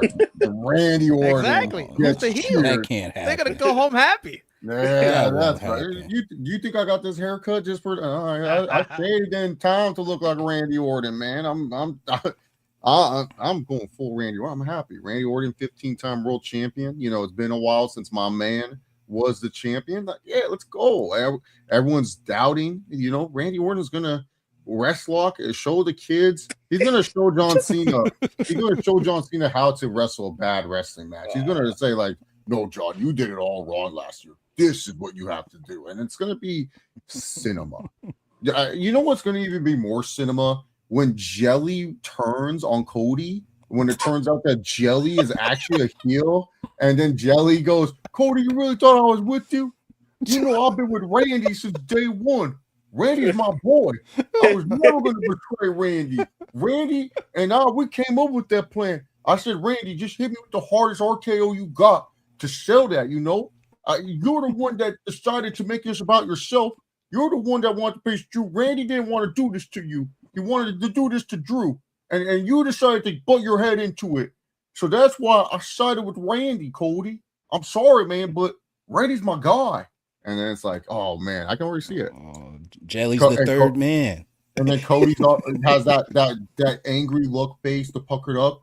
You screwed me out of the title. You robbed me. You are nothing but a liar. And he quotes one of his songs and stuff, and then says that Jelly Roll should be back in prison. And then Jelly Roll's like, I'm telling you, I cannot wait till Jelly Roll turns on Cody during this match, and everyone's more pissed off on the internet. Oh man, I can't wait to watch the press scrum of that. No, I'm telling you, Jelly Roll is going to turn heel, and everyone's going to be like saying this is the most hilarious WrestleMania. Cody cannot have a normal WrestleMania main event unless it's with Roman Reigns. Like he should have Cody should have just put his ego to the side and been a good man and take his ass down to lay for the 3-second tan against our tribal chief. He decided to go against our tribal chief. Him and his other B+ buddy Triple H decided to, do all this convoluted booking to get to what Cody wants. And now TKO is like, no. We're your bosses. You two are just little underlings in our empire. If we want Henry Cejudo as WWE champ, we will make Henry Cejudo WWE champ. That's the power of TKO. That's the power of TKO. Right here. Yeah. That's the power of TKO, okay? But yeah, they're fucking with Cody.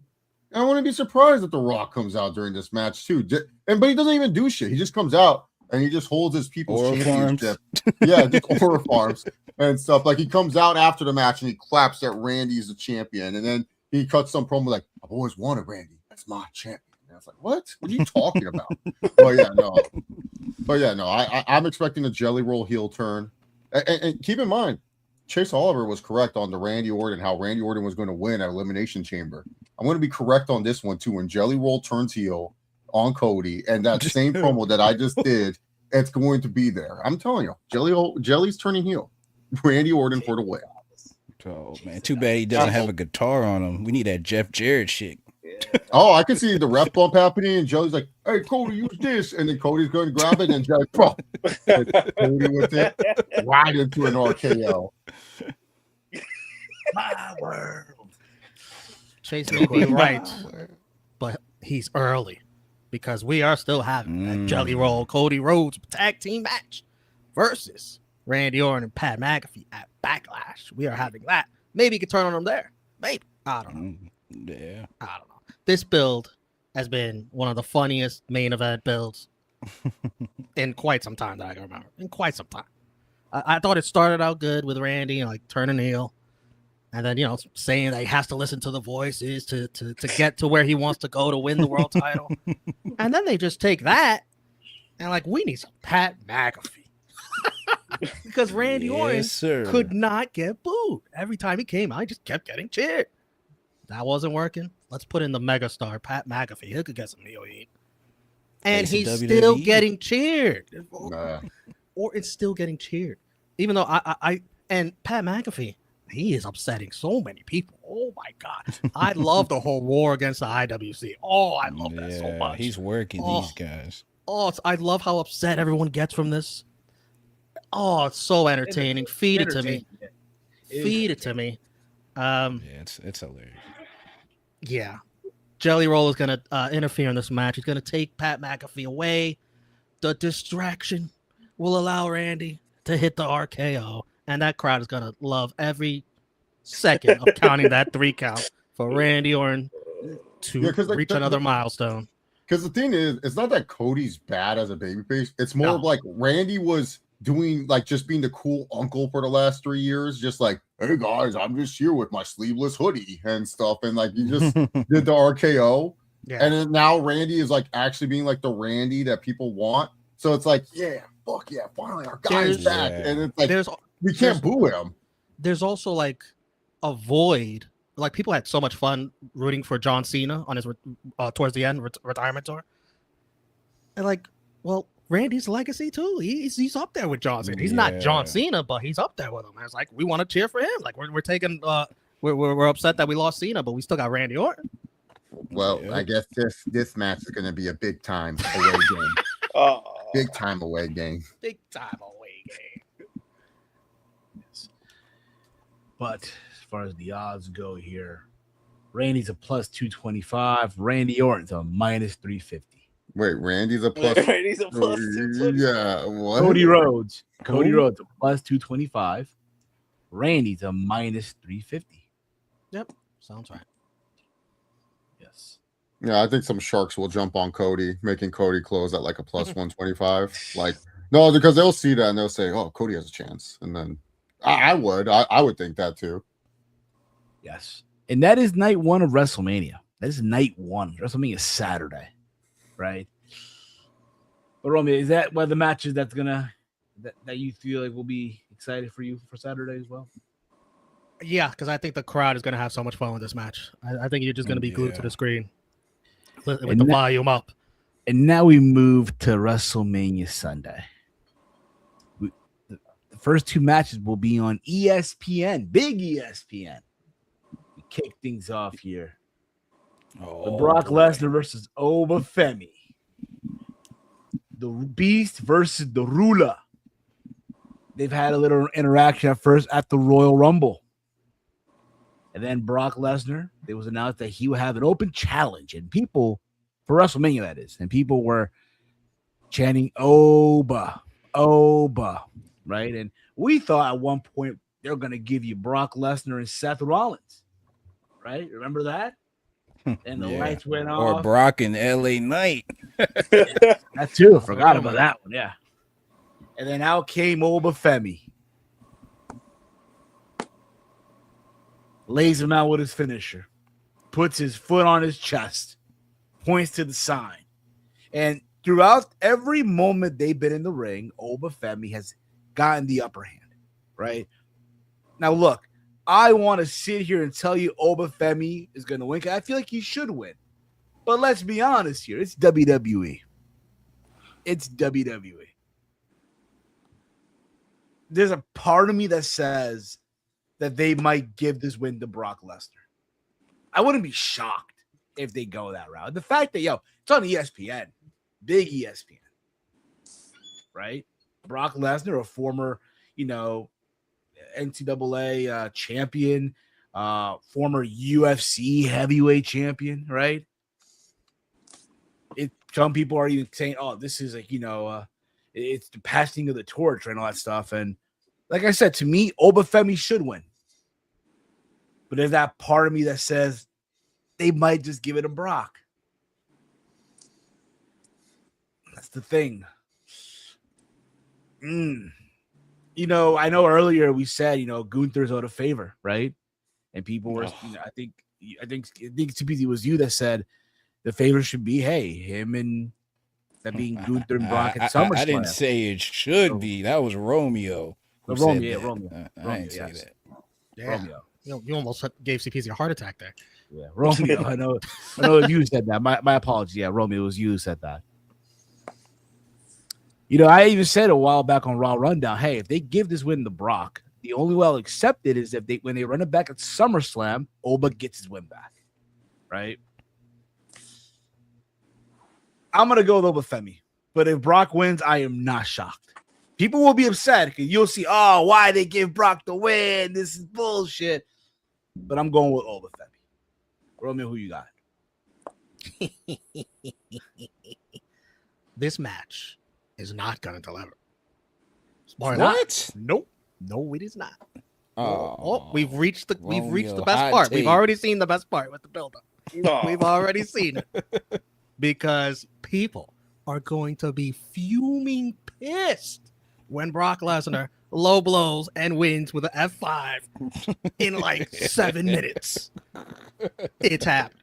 It's happening. I'm not going against Brock here. He's got to be built up for a Gunther at SummerSlam. He's not losing to Obafemi here. No shot. No shot. No shot. And I don't know how good Brock's gonna look in the ring to make Obafemi look good. I don't know. I don't have a lot of faith here. I think this match is gonna disappoint people. General. I think it's gonna disappoint people. I got Brock Lesnar with the upset, if you want to call it. No upset to me though. Sorry, kid. Hey, he lost he didn't get to beat Cody Rhodes. He didn't make Cody Rhodes look didn't make Obafemi look all that good. You think Brock Lesnar is gonna do it? No, not happening. Chase, he made him look strong for what? 4 weeks. He made him look strong. Now it's payback. Here's the receipt. Who you got, Chase? They should pivot and give it to Obafemi, especially after the Madison Square Garden. Like, Obafemi is like your future star, but it's Brock Lesnar, and they're gonna have to. And I'm sure Heyman's like, we can't have Brock lose before he loses to Gunther. If he loses here, then what's it matter if he loses to Gunther in a career match and stuff? Like, I think Oba should win 100%. He should win this match. Like, I even said that like Braun Breaker and Jacob Fatu better hope Obafemi's in NXT for a long time, because the minute he comes to the main roster, he's taking their spot, and he definitely is taking Braun Breaker's spot. They should be rocket strapping Obafemi. He should be a world champion by the end of 2026, no questions asked. But it's not going to happen. It's going to be the usual Brock Lesnar match where Oba looks really strong, a couple suplexes by Brock. Oba gets his counterattack. Lesnar kicks out his finisher. Oba looks like he's about to win. 1 F5, 1, 2, 3, and then Oba wakes up acting like, oh, how did I lose? And then Brock Lesnar barely escapes the Obafemi, and we hear Michael Cole being like, credit to Obafemi, though. He that's what I told Romeo on stream last week. To the limit, and this is such an amazing performance. Blah blah, and then Wade Barrett's like, "Yeah, Michael, but he couldn't get the job done, though. Brock Lesnar's still on top," and that's how it goes. Like it's how it goes with Brock Lesnar feuds a lot of times. But hey, for many people that said, "Why did he still have Brock? What does it matter that Brock's on TV?" This is why. This feud right here should give you a reason how important Brock Lesnar is to WWE. Because if Obafemi was doing this with anyone else, people would be like, they're wasting Oba. What are they doing with Oba? Oh my God, they don't have better ideas for Oba? But since he's doing this against Brock Lesnar, it's a bigger deal. And it is a big time feud. It is an important feud for Obafemi. I think he should win 100%. But I got money on Brock Lesnar at plus 500. So let's go, Brock. I'm cool with Brock Lesnar winning. Hey, sometimes this is how I justify. Wait, myself. How much you had Brock at? Brock was at what? Plus 500 when I bet on him. Oh, right now Brock's a plus 200. Wow. Minus 300. Wow. I snipe. I got Rhea Ripley at plus like 600 for the Elimination Chamber. Like when she was like come on. I snipe these things. Like the thing is this, man. Sometimes I'll justify, like if I don't want a decision to happen, I justify it by putting money on it. So that way, emotional hedge. So that way it's like, hey, if Oba wins, awesome. I'm happy because we got a new star being built in WWE. But then if Brock wins, it's like, yeah, it's okay. I got $600 more from it. Sick. There you go. Yeah. Walter, who you got, brother? Yeah, I mean, you guys make credible points. I mean, it's WWE we're talking about. I hope the match is good. I don't know. It's like it's either gonna be good or it's gonna suck. I don't think there's in between. So I just don't know. But it makes sense for Oba to win. Obviously Lesnar could still win because he still got his retirement match coming up at SummerSlam. However, I don't think he needs to win. Honestly, if Lesnar could make a choice here, I think he would want to put Oba over, especially if this is probably Lesnar's last Mania. What's the point of winning? What is the point of winning this match? It's just. I'll tell you why. Because Chris Jericho once lost to Fandango. That's Fandango. We were there for that one. Yeah, I don't. JDC. But and look, he's retired. Right? Retired. Hey, man, Brock could look at Oba and be like, "Oh, another Omos." That too. But I'm. Maybe it's because I want him to win, and I think WWE may change their minds. I'll still stick with Oba, but obviously, it wouldn't surprise me if Lesnar somehow wins this. But I'll stick. That's everyone's prediction for this match. Yeah, I want Oba to win. I think Oba, but I won't be surprised. Like everyone knows, Brock just has this. Like it's like. Well, we know. People. Wait a second. I've changed my mind over the course of the week. You want to know why? I think Obafemi wins this match, and I'm not saying no, but I wouldn't be. No, I think Femi wins this match because of this reason here. Like I said, Triple H is a guy. He's always saying, well, where do we go from here? So this is what's going to happen. Oba's going to beat Brock.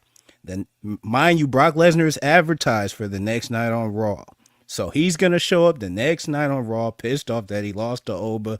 The crowd's going to be like, Oba. And Brock's going to be like, this isn't over. I'm calling you out right now. Blah, blah, blah. He's going to be standing in the ring. Bam, cheap shot. Gunther attacks Brock Lesnar. Brock has to be written off somehow. So they'll probably choke him out. And then that sets that up for later in the year. And then Oba already still won. So he has his thing that he's got going on for the summer. So I think because that's more of a win-win situation for what they're trying to set up as opposed to having Brock Lesnar just win. So I think Oba wins. I think it helps that's on ESPN as well. So maybe they want to build that new superstar, have the casual. The only thing that sucks about them, because Allegiant Stadium has like the sun, you can still see the sun. You won't get the coolness of Oba Femi's beginning portion, the entrance, because like you're gonna miss out on the darkness and then like the silhouette. Yeah. Like that's the coolest part of his entrance, and it's like. And it's gonna be too light. How are they gonna do that? Yeah. Oh, they'll find a way. No, it'll just be like he'll come through. Are they just gonna use the same stage? They're just like, we probably have that stage still. Something. You know what they're gonna do so they don't do the silhouette spot? Brock's just gonna attack him right away. They're just gonna go balls to the wall as soon as he gets in the ring. Will be possible. Ain't gonna be time for that. So you're gonna say Brock is gonna be in the ring, and then Oba is gonna try to enter, and then Lesnar runs up the ramp to attack him, or no. I was talking like as if Brock was the first one in the ring already. So when Oba goes to do that silhouette pose in the center where he throws his arms out and I'm talking about in the ramp, because that's the silhouette I'm talking about, because that's the cool silhouette shot is where it's like the smoke and then you just see his silhouette in the shadows where he goes ooh ooh ooh, and then the lights come on. Oh, okay, yeah. Oba comes out first and Brock attacks him. And so Lesnar's not going to hear his theme music? He'll hear it when he wins. Lesnar ain't doing that spot. He'll hear it when he wins. I don't know about that one, Romeo. I want to hear my music. Although, didn't Brock come out without his theme against Rollins that Mania? He just walked to the ring as Paul Heyman talked about. We're not first. No, Paul Heyman came out and then Lesnar came out. Because they have the pyro set for Lesnar. They love that little pyro they have for him. Now we go on to the ladder match for the Intercontinental Championship. Yeah, don't be sad Oba lost. Here's this nice ladder match for you. Exactly.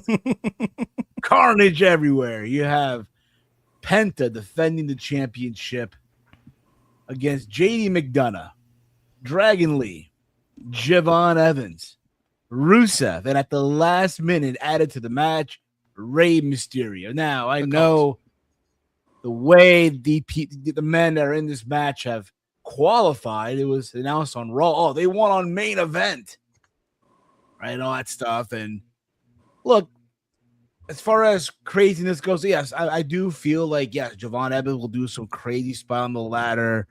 I know this past Monday on Raw, Rusev took everyone out, right? Yeah, it's random as fuck. We just could put JD McDonough in this match. Judgment Day. Fuck Raquel though. Yeah, I guess so. But Dragon Lee, I'm sure will all do a crazy spot. There'll be some a lot of Lucha Libre involvement here too. As far as who wins, I'm gonna say it's still Penta does retain.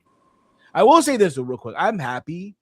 It's crazy because Chase last year, right? Remember we were at GCW. We saw Javon Evans at the spot in the venue, right?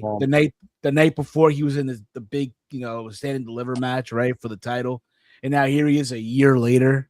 It is making his WrestleMania debut. It's incredible, bro. But who you got in this match?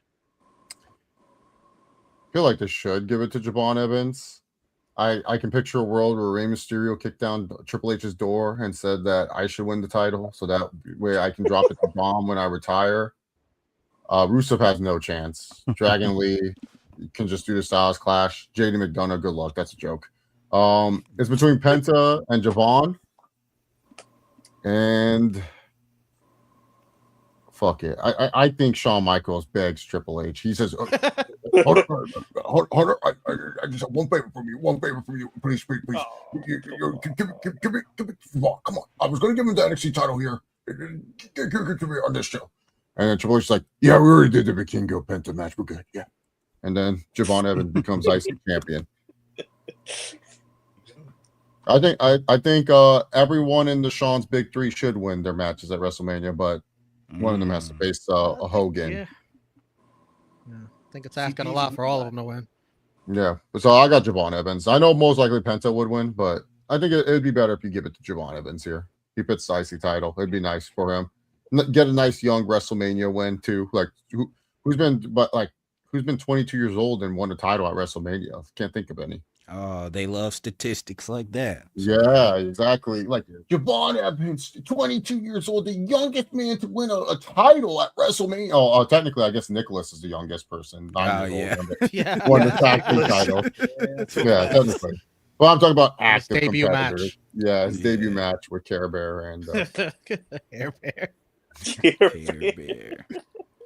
don't have to call him by his real name anymore. Thank fucking God. That was the worst year of my life. By the way, I think he comes back eventually and that's a feud with Obafemi.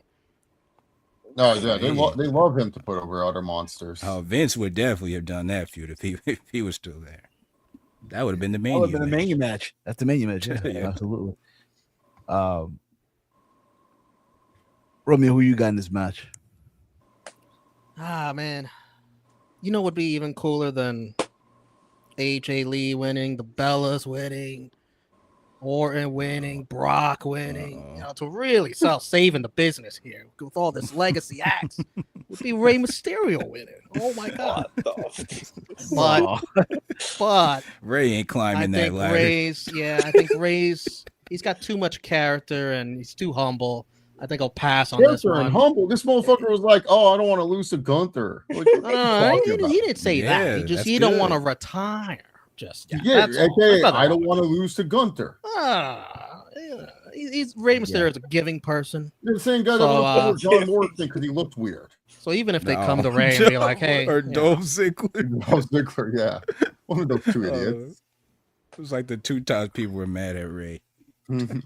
I think it's obviously between Penta and Javon, and I think the first match, if Oba loses, Javon wins here. If Oba wins, Javon has no shot. So Penta will win. Oh, yeah, man. they're not all winning. Oba, Javon, and Trick are not all winning. One of them's losing, and Paul ain't letting all these who's the likable loser? loser? Yeah, it's Javon Evans, the likable loser. So Javon Evans will shine enough, you know, being bouncy. He's the first entrant for 100% before that because you want it. People are like watching on ESPN like, what is wrong with this guy? He's like, I thought ISO Speed was night 1. Damn. They're confused. Damn. I'll go with Penta for the victory. CPZ, who you got, brother? Yeah, I got Penta winning this. Although I believe Javon Evans should win, you put a lot of TV time in him doing a bunch of nothing against a bunch of guys to showcase his skills. So you gotta pay it off somehow. But yeah, I think Penta will win.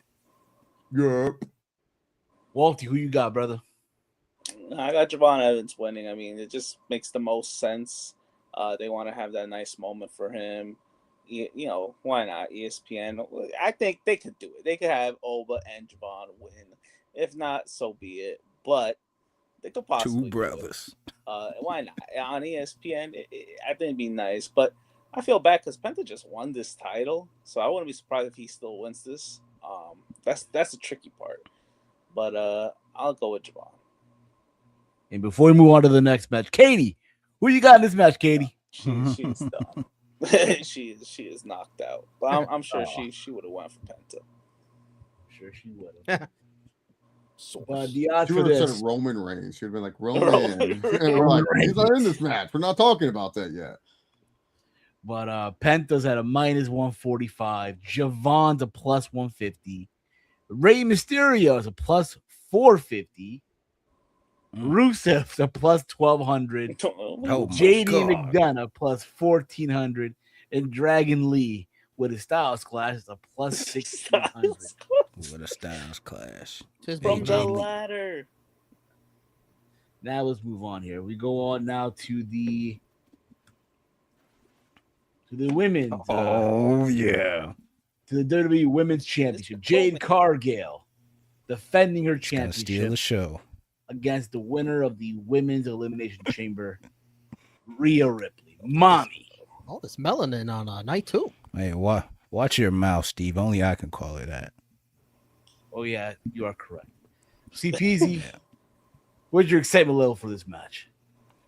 My excitement level is at a 12, Steve. This match is going to show the world why the title should have always stayed where it always should have stayed with this rightful owner. The title's coming back at WrestleMania, and we can end this Jade Cargill experiment for good.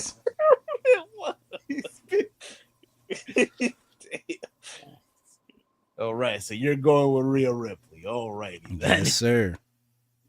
Walter, who you going with? Oh, man, this feud is something else, man. They just don't gel well. This match could be pretty bad. I hope not. I'm trying to juggle between, because I don't know, it's tough. Like, Jade's reign has always been just forgettable, and you could give it to Rhea, and that could freshen things up. But I think Jade's lackeys, or whatever you want to call them, I think they're gonna play a part, even though they supposedly got taken out. I think they'll play some type of part, and I see Jade retaining. I don't know how, but for some reason I see Jade retaining this one. Ugh, yuck. Yeah. Sorry. Okay. Romeo, who you got? Nice background, by the way, bro. Yeah, I think this match could be terrible. Really bad. Really bad. I just said it's a Rhea Ripley match. It can't be bad. Oh, you know what they say about Mommy, though. Mommy's always on top. Jade, she could have her baddies try to help, but who's going to make the save? Io's going to make the save. Jade is going to win. Jade is going to lose, excuse me. Alrighty. And Chase, who you got, brother? Yeah, I think there's going to be a lot of run-ins, a lot of surprises and stuff during this match. I think they're going to be fine actually in the ring because Jade works better with like taller, stronger women. So I think she's going to do well with Rhea. But I think WWE, they're going to overprotect this match, and they're going to have the baddies run in, and then Io is going to have her music hit. And then all of a sudden, when it looks like Jade is going to retain, I'm on my own against the wall, and then Bianca comes back, and then huge pop. Oh, they booed her last year at Vegas, but this year it will probably be a different story. She'll get cheered, but she did. Is that finger good enough to come back? Yeah, I think she's fine. She can at least do something. Yeah, she can do something. Yeah, she's fine. But I think she'll come back. I think there's going to be a lot of fun. I think this match is going to be more fun than what people expect it and stuff. It's not going to be a traditional like title match type of thing and stuff. Kind of like Cody Rhodes and Randy. It should be Jelly Roll and Pat McAfee. It's just going to be a bunch of like random shit to make the match more entertaining. That's how I feel like this match is going to go. Yeah, and then Rhea wins, Mommy on top. LOL. I'll go. And that sounds like a 3-on-3 for Backlash. Yeah, I can see a scenario. I can see a scenario where Bianca does come back, right, and possibly cost Rhea Ripley because if you remember, right? The last time we saw her, she got hurt at WrestleMania in a match that involved Rhea Ripley and Io Sky. No, but she was in the storyline with Jade and Naomi too. Yeah, that too, but still, but she got her. Bianca could turn heel. I do agree with that. That could be a possibility. So that's a possibility. But as far as who wins here, I'm gonna go Rhea Ripley. Go with Mommy on this one. But for those of you that are wondering what are the odds, Rhea Ripley's a minus 450. Jade Cargill is a plus 275. No fate. In the mud. Poor Jade. There goes your push, Jade. I'm sorry. Yeah, it's not. It has been very, very uneventful. Like her run as champion has been very, very uneventful. Yeah, it's been pretty bad. That's why I think she's gonna retain. Yeah. Crazy because like what was it a year ago or so? Everybody was hyped up. Oh, Jade's here, and now it's like she's here, and it's like, yeah, ugh, mud in the mud. Let's make her look strong. Come on. But speaking of, we'll get to that one. Oh, that's coming. But before we get to that, we do have Sami Zayn defending the United States Championship against Trick Williams. People are night too. Yeah, this is the night for the culture. Yeah. Yes. So if you guys recall, a couple of weeks ago on SmackDown, Sami Zayn did defeat Carmelo Hayes, and people are upset that Melo isn't involved in this match. They ran it back. They ran it back. Right? They did run the match back. That should give him a better chance, Romeo. He lost. He lost. Right? Yeah, because he has that. And don't see. Come on. There's people. There's discussions that they should turn Trick Williams a baby face, right? But the reaction that he's getting, I do think eventually he'll be a baby face, but let it happen naturally. Don't just switch him because, oh my God, he's getting this ovation, he's getting this reaction. There's even been talks of a double turn. Also, it's factored. You're gonna have a little Yachty at ringside. Yeah, where was he in the graphic? Well, yeah, why is he not in the graphic? But Pat can be in the graphic. Don't blame me, brother. Blame graphic department at WWE, okay? I guess they can't confirm if he's going to show up or not, even though they think he's going to Travis Scott the match. Just like Cardi B at Summer, she was only there for one night only. But as far as this goes, I'm going to say no. I'm going with Trick Williams on this one. Going with Trick. Romeo, who you got? Boom.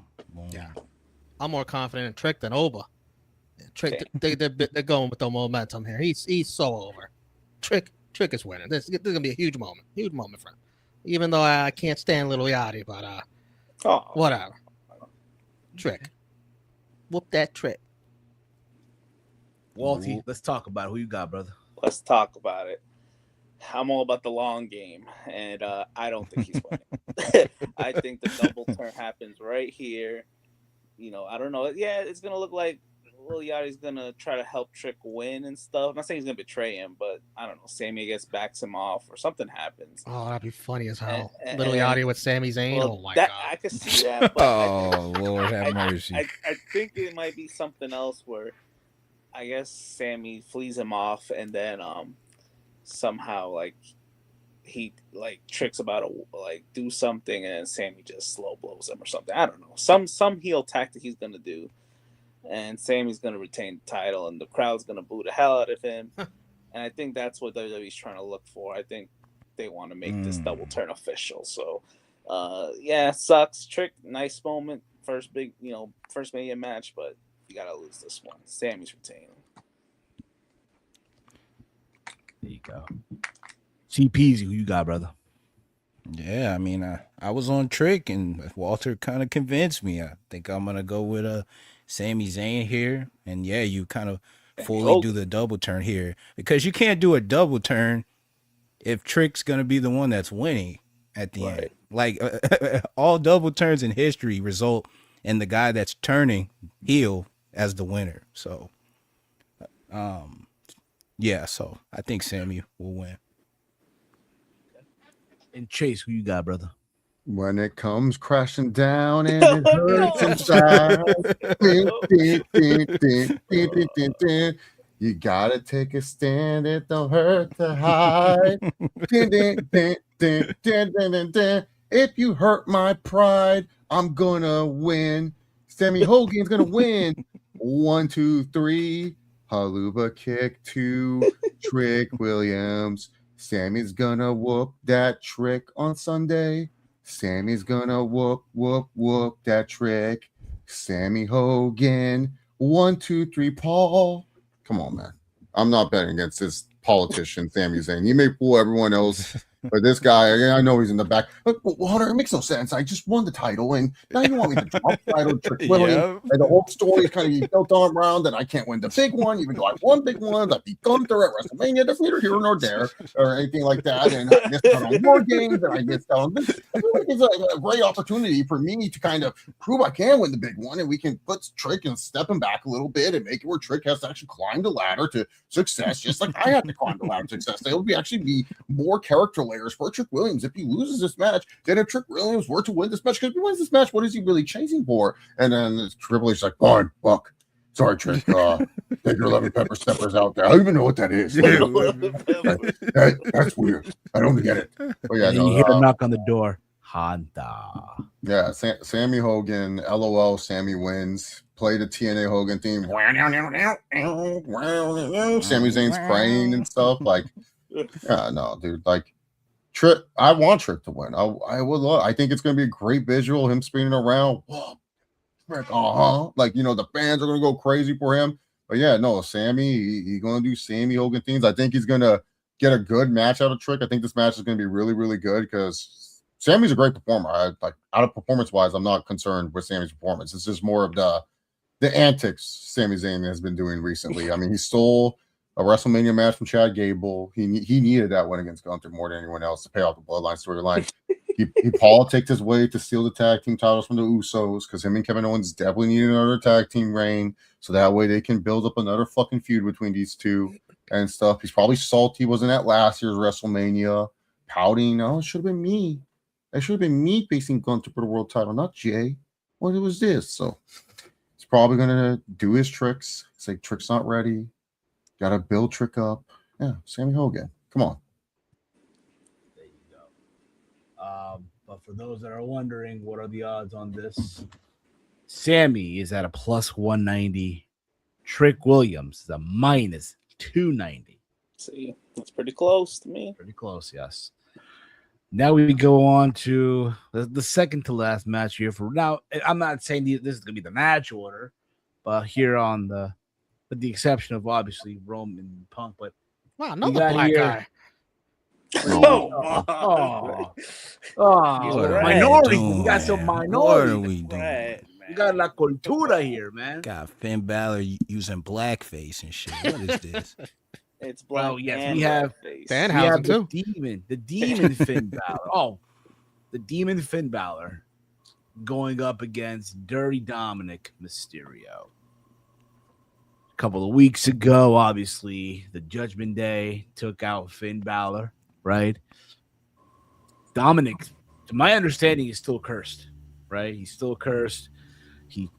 Finn challenged him to a match at WrestleMania just to find out that, it won't be Finn. It'll be the demon challenging him. And Dominic's not having it. He's not having it at all. You know, hold up. Trace, I know you're the one that watches the AAA here. Is he still the mega champion? He is, right? Yeah. Dominic's still the champion. Okay. I mean, Steve, if you watch Raw, you would know he's the champion. Yeah, like you were watching Raw with us. He had the title when he was complaining to Adam Pearce. I know they tape in advance. I'm just asking.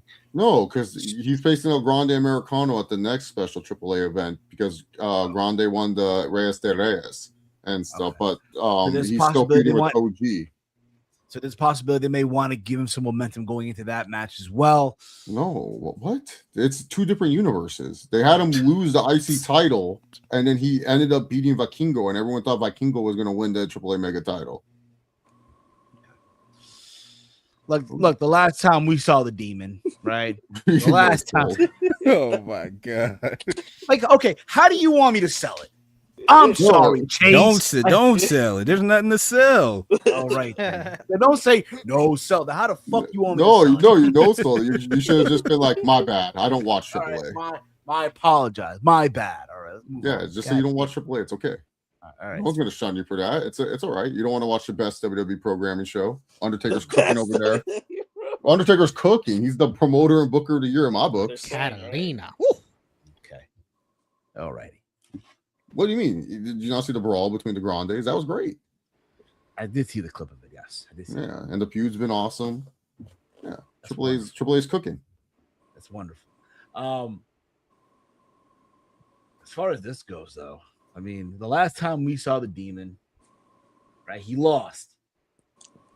Right, and the time we saw him before that, he lost again. Like he tripped, like he was on the rope, and his weight was so much that it snapped. Right, against Roman. No, you're getting your timeline mixed up. He broke the rope first, and then Edge beat him inside Hell in a Cell. Yeah, he broke. Yeah, Edge beat him in Hell in a Cell, and then prior to that, the rope broke, and so the Demon needs to win here, right? It would be silly to bring him out there as a Demon and he fucking loses, right? But then again, it's WWE. Can't trust these fuckers. I think you can trust him in this match. Right? You sure, man? You sure wouldn't it be something? Let's bring out the Demon and Dom wins. I doubt he's winning. Highly. Dom won last year in the stadium. I'll put my kidney on the match that Dom doesn't win this shit. Unless Vince McMahon, the old man, is like, son, can I just book one match? Yeah. Can I book one result? If Vince was booking, Dom's winning 100%. Oh, yeah, via roll-up. That man had no respect for the Demon whatsoever. Triple H, on the other hand, he loves the Demon. The Demon. Foot on the rope. Foot on the rope. The foot on the rope. So as far as the winner here goes, I might regret this. I'm gonna go with the Demon.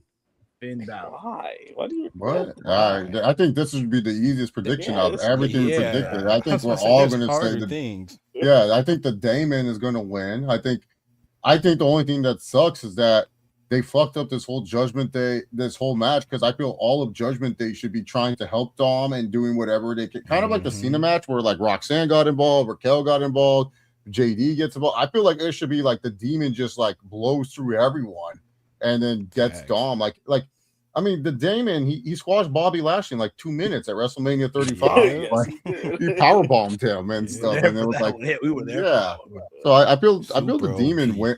I feel the Demon's going to win this match. They're going to reestablish the character of the Demon and stuff. But they need to include, in my personal opinion, they need to include all of Judgment Day. They need it where like Finn gets hit with the Chicana bomb and then the Pop Rocks, and then he just no-sells it, and then Dom's like all freaked out and stuff.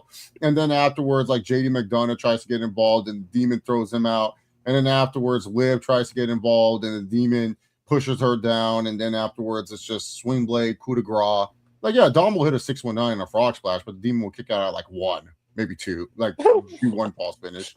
But yeah, like I just feel the Demon. It's like this is the reintroduction to the Demon, because even in the Roman Reigns match, they did protect him. It's not like that was like during that time, Roman was like untouchable. That was like the first ever LOL bloodline involvement match where it was just like some shenanigans happened in a Roman Reigns title match. All the other times, Roman was like dominating all his opponents. That was the first time where Roman. Yeah, that was the only time where Roman was like actually on the ropes on someone. Like Roman went from dominating John Cena at SummerSlam to like when he was facing the Demon, he was struggling. And then remember the Demon started humping the ground and the music started to play. And then he started going, and his music played. And it was like Roman was lost to the Demon and stuff. And then God was like, we can't have this happening. And then cut the ropes and stuff. So the Demon is like Edge is the only one who did not protect the Demon. Edge was like, sorry, brother. I'm Edge. Year 1, 2, 3. Even though I'm on the way out of here. Yeah, that selfish piece of shit, dude. I'm surprised he put over FTR. I hate Edge. He's such a bum. Yeah. You know what they should have done? Sorry. Finn's gonna win. This match shouldn't go that long either. This should be one of those just get to the point, get the shit across, and get out. They should have put 3 matches on ESPN, and this should have been one of them because this match is going to be short. And the Damon is at least a cool entrance.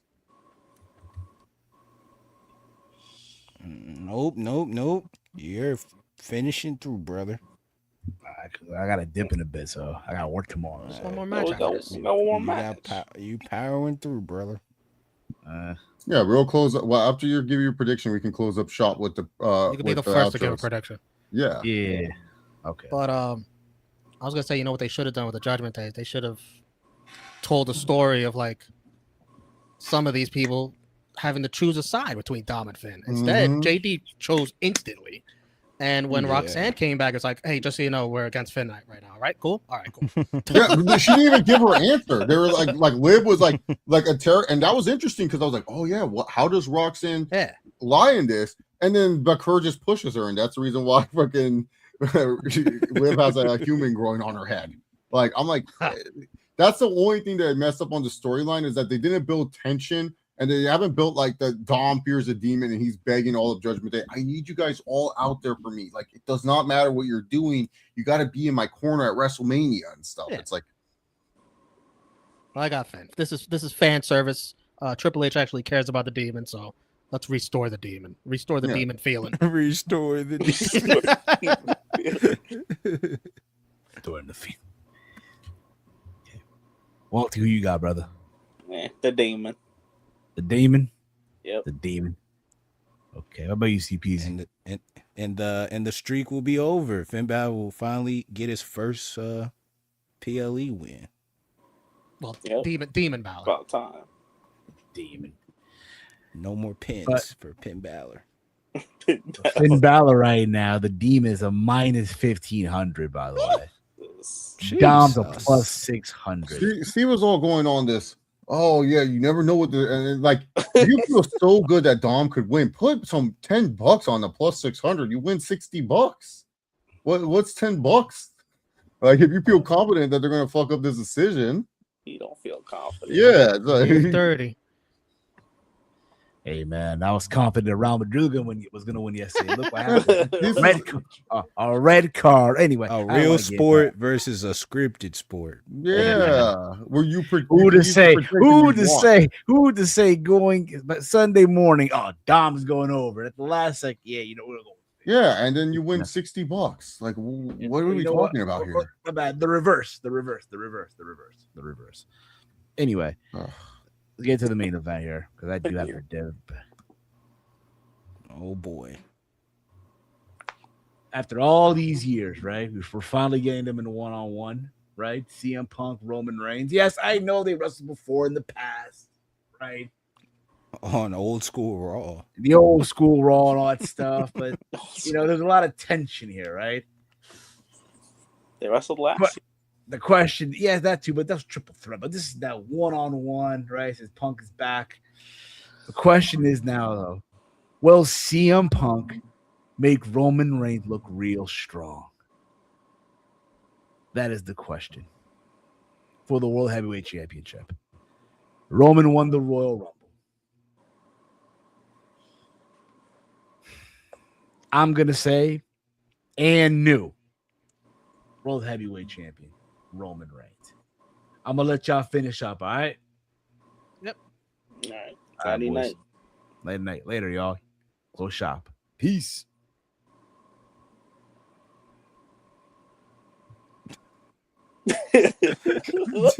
It's like when the news anchor's like, back to you, Todd, and it's just waiting there for like. I think you guys do not need my prediction. I think you guys know my prediction. This is not a prediction. It is a spoiler, as that piece of shit, the old wise man would say. I'm acknowledging my tribal chief to the day I fucking die, all right? I am throwing up the one. I am there for my tribal chief. CM Punk, I appreciate you. I respect you. You are just in the way of legacy and greatness. My tribal chief is going to raise up the World Heavyweight Championship to the stature that it should have been, just like he raised up the Universal Championship, just like he raised up the WWE Championship when he held it for 1,316 days and one of the greatest reigns in wrestling history. If Roman Reigns taps in and he wrestles like 2021 Roman Reigns, it's wraps. Match of the year. This is going to be the match of the fucking year if Roman Reigns does it. But yeah, knowledge of tribal chief. Throw the ones in the chat. Throw the ones wherever you're at watching. Just throw the ones up. Just stop it. We have Netflix because of my tribal chief. We have ESPN because of my tribal chief. Everything is because of my son, Roman Reigns, the son of the WWE, the guy who is the reason why Drew McIntyre has a WrestleMania match, why Sammy Hogan has a WrestleMania match, why the Usos have a WrestleMania match, why Jacob Batu's even in the fucking company.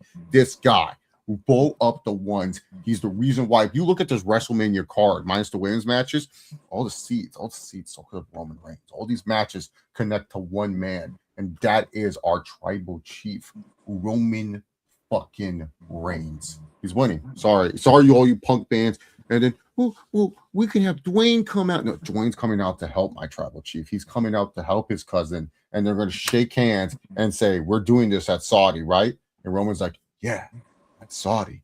And Rock's going to say, "You're going to keep that belt till Saudi?" And Roman's like, "Against these chumps? Yeah, I am." And then bam. So throw up the ones, everybody. Just throw up the ones. Who has a case for CM Punk? Anyone have a case for CM Punk? I do. I think Triple H is very much against taking the title off of TV for long periods of time in his new era, ever since WrestleMania 40. I think Netflix wants a title on their consistent title on their show. I think CM Punk's probably mad about it backstage. He's like, "Well, if I lose, then where's Roman gonna be the next night?" You remember that remember that podcast when he's like, "Well, so if I lose to Brock, where's Brock gonna be, or where's Rock gonna be?" So yeah, I think CM Punk's not gonna be too happy about that. Triple H likes keeping CM Punk happy and sane. And let's not forget, Roman Reigns was talking trash about Triple H's booking. So Triple H is petty, so he's holding out on the biggest night of Roman's life to stick it to him. Pause. But yep, I got CM Punk winning. Ooh. And you know what I think they're gonna do at the end? They're gonna do the most corny thing I've ever seen in wrestling. They're gonna shake each other's hands. Yep. And then Roman's just gonna walk out the ring and CM Punk cries or some and stupid shit like that. No, God, no. But it's gonna be like these two showing a sign of respect, and all that's garbage. Yep. And then Punk. Yep. Then AJ Lee comes out to the ring, gives CM Punk a hug, and the fireworks go off, and the confetti. Yeah. Confetti. These guys. Yeah. Big big mania moment for CM Punk. That's a good case. Happy. It's a good case. I just don't see it happening. My tribal chief, it's hard for me to see him losing. It really is. This feud was funny because it felt like to me they peaked so early. That first promo was incredible. Yeah, the feud went too crazy. That went too crazy off the mark. Yeah, like it was like the first promo calls for like murder. Like now you gotta talk about his dead dog or something like that. Then they start brawling. They do the pull aparts, and then at the end it's like, I really admire you. I got a lot of respect for you. What? Should have. Yeah, it was in reverse, but man, what a scene it's gonna be at the end though, when Roman wins and Pat McAfee and Randy Orton are out there all together, and then The Rock comes out. And then The Rock. With Jelly too. Jelly. And then you Ari, guys are. I Ari cannot comes wait in till the ring. And Ari Ari. Yeah. And then Ari goes, "This is WWE," and it's like, oh. And don't forget, every single Samoan will be out there. Everyone that's live, they'll ascend from heaven. They'll descend from heaven. Aka and Sika. Maybe a few ascend from hell. I don't know. Every Samoan possible. Man, Jimmy Snuka. It's gonna be a huge. You want to talk about confetti? That's where the confetti falls right there. That's where the confetti falls. I got Roman. This match could be really good. It could be, but one thing guaranteed is the crowd is they're gonna be there. They're gonna fulfill their part. This finish, it's gonna be the best last 5 minutes you'll see from a Mania main event. Yeah, that's pretty much what it's gonna be. But I think if Roman is like actually serious, he can do it. It just depends if Roman actually wants to be serious. Because when he's serious for a match, he can deliver. Look at both Cody matches and stuff. It's like, but when Roman's like, I think also Roman's going to be around for a long time. I think he didn't like the fact that he was a jobber in Hollywood. He's like, I got to work my way back up. No, not me, Tribal Chief. Walter, did you give your take? My official take. I mean, hey, good points all around. Like, it's just tough because I don't know how is Roman really going to be back. Because it's like yeah, it's tough, and I think Roman kind of feels bad for Punk. I'm not gonna lie. so I think that's what it really is, and I know they're gonna do some bullshit. Punk's first main event, real main event, not night one. Official main event. You could thank Tribal Chief for that, and I could see Punk winning too. Unfortunately, I hope that doesn't happen. But yeah, I hate CM Punk, but I think he's gonna win. it's sad. Hopefully, I'm playing reverse psychology here, and Roman does win. But I'm just gonna stick with what I think they're gonna book. Unfortunately, it's gonna be a clusterfuck the last few minutes, and who knows? Maybe even Punk cheats. It shouldn't be a clean finish. That's what I'm so. I could see that. Yeah. Anything else you want to talk about WrestleMania? John Cena hosting Mania. Yeah, that's cool, right. Yeah, who's Danhausen again? I heard Danhausen was gonna be with a bunch of midgets. I don't. What is that? Mini Danhausens? Yeah, mini Hausens. I heard there's gonna be a blimp. I heard he's gonna get his blimp. Do you think Danhausen's gonna jump from the Goodyear blimp onto Allegiant Stadium? Very evil, very nice, very evil, very nice. Probably announce the attendance again. Yeah. He comes out drunk again, hits someone with the ATV again, laughs about it, and he goes, "Oh man, I'm here to announce the attendance. Let me count." Mic disconnected. We can't even get the mic to work. I mean, come on. Can't even get the mic to work. Drunk Stone Cold. I need the Stone Cold John Cena Danhausen segment altogether. Yeah, Danhausen asked for all their merch money and shit. Nightmare blunt rotation right there. Cold Stone Steve Austin. Cold Stone, yes. Maybe Stone Cold will come out and give a stunner to Kit Wilson or something like that. Oh yeah, not Danhausen. He's be like, Steve, you are toxic, drinking your beer and all that stuff. Yeah. What else you want to talk about? Who do you think's gonna have the best entrances? Best entrances, as in they're gonna have a special entrance, or just in general? Yeah. Special. Oh, Liv's getting it. She's gonna perform herself to the ring. For sure. And then Punk's gonna get a special entrance. Roman's gonna get one. Yep. Maybe Cody. Cody should. Nah, Cody just comes through the Cody Vader every year, and that's his version of the special. Like he'll do something, maybe. Yeah, he'll do something. A Guile Street Fighter entrance. Oh yeah, I could definitely see that. And then who else? Trick Williams. Oh yeah, how they gonna do Penta stuff in daylight? It's probably some regular, and then Trick would be a nice entrance. We'll have a whole gospel saying "Whoop that Trick." Yeah, like a Slammiversary. That TNA. Yeah. No, they're gonna need a entrance if he's gonna lose. So. Oh. the bells and whistles before he has to do the job. Right. Well, I guess we could end stream, Walter, or Chase. Yeah, I can end the stream. Well, thank you guys so much for tuning in to the Around the Point Network's WrestleMania Night 1 and Night 2 preview and predictions. Remember, if you guys want more of us, you guys can always subscribe, hit the like button to show support to this channel.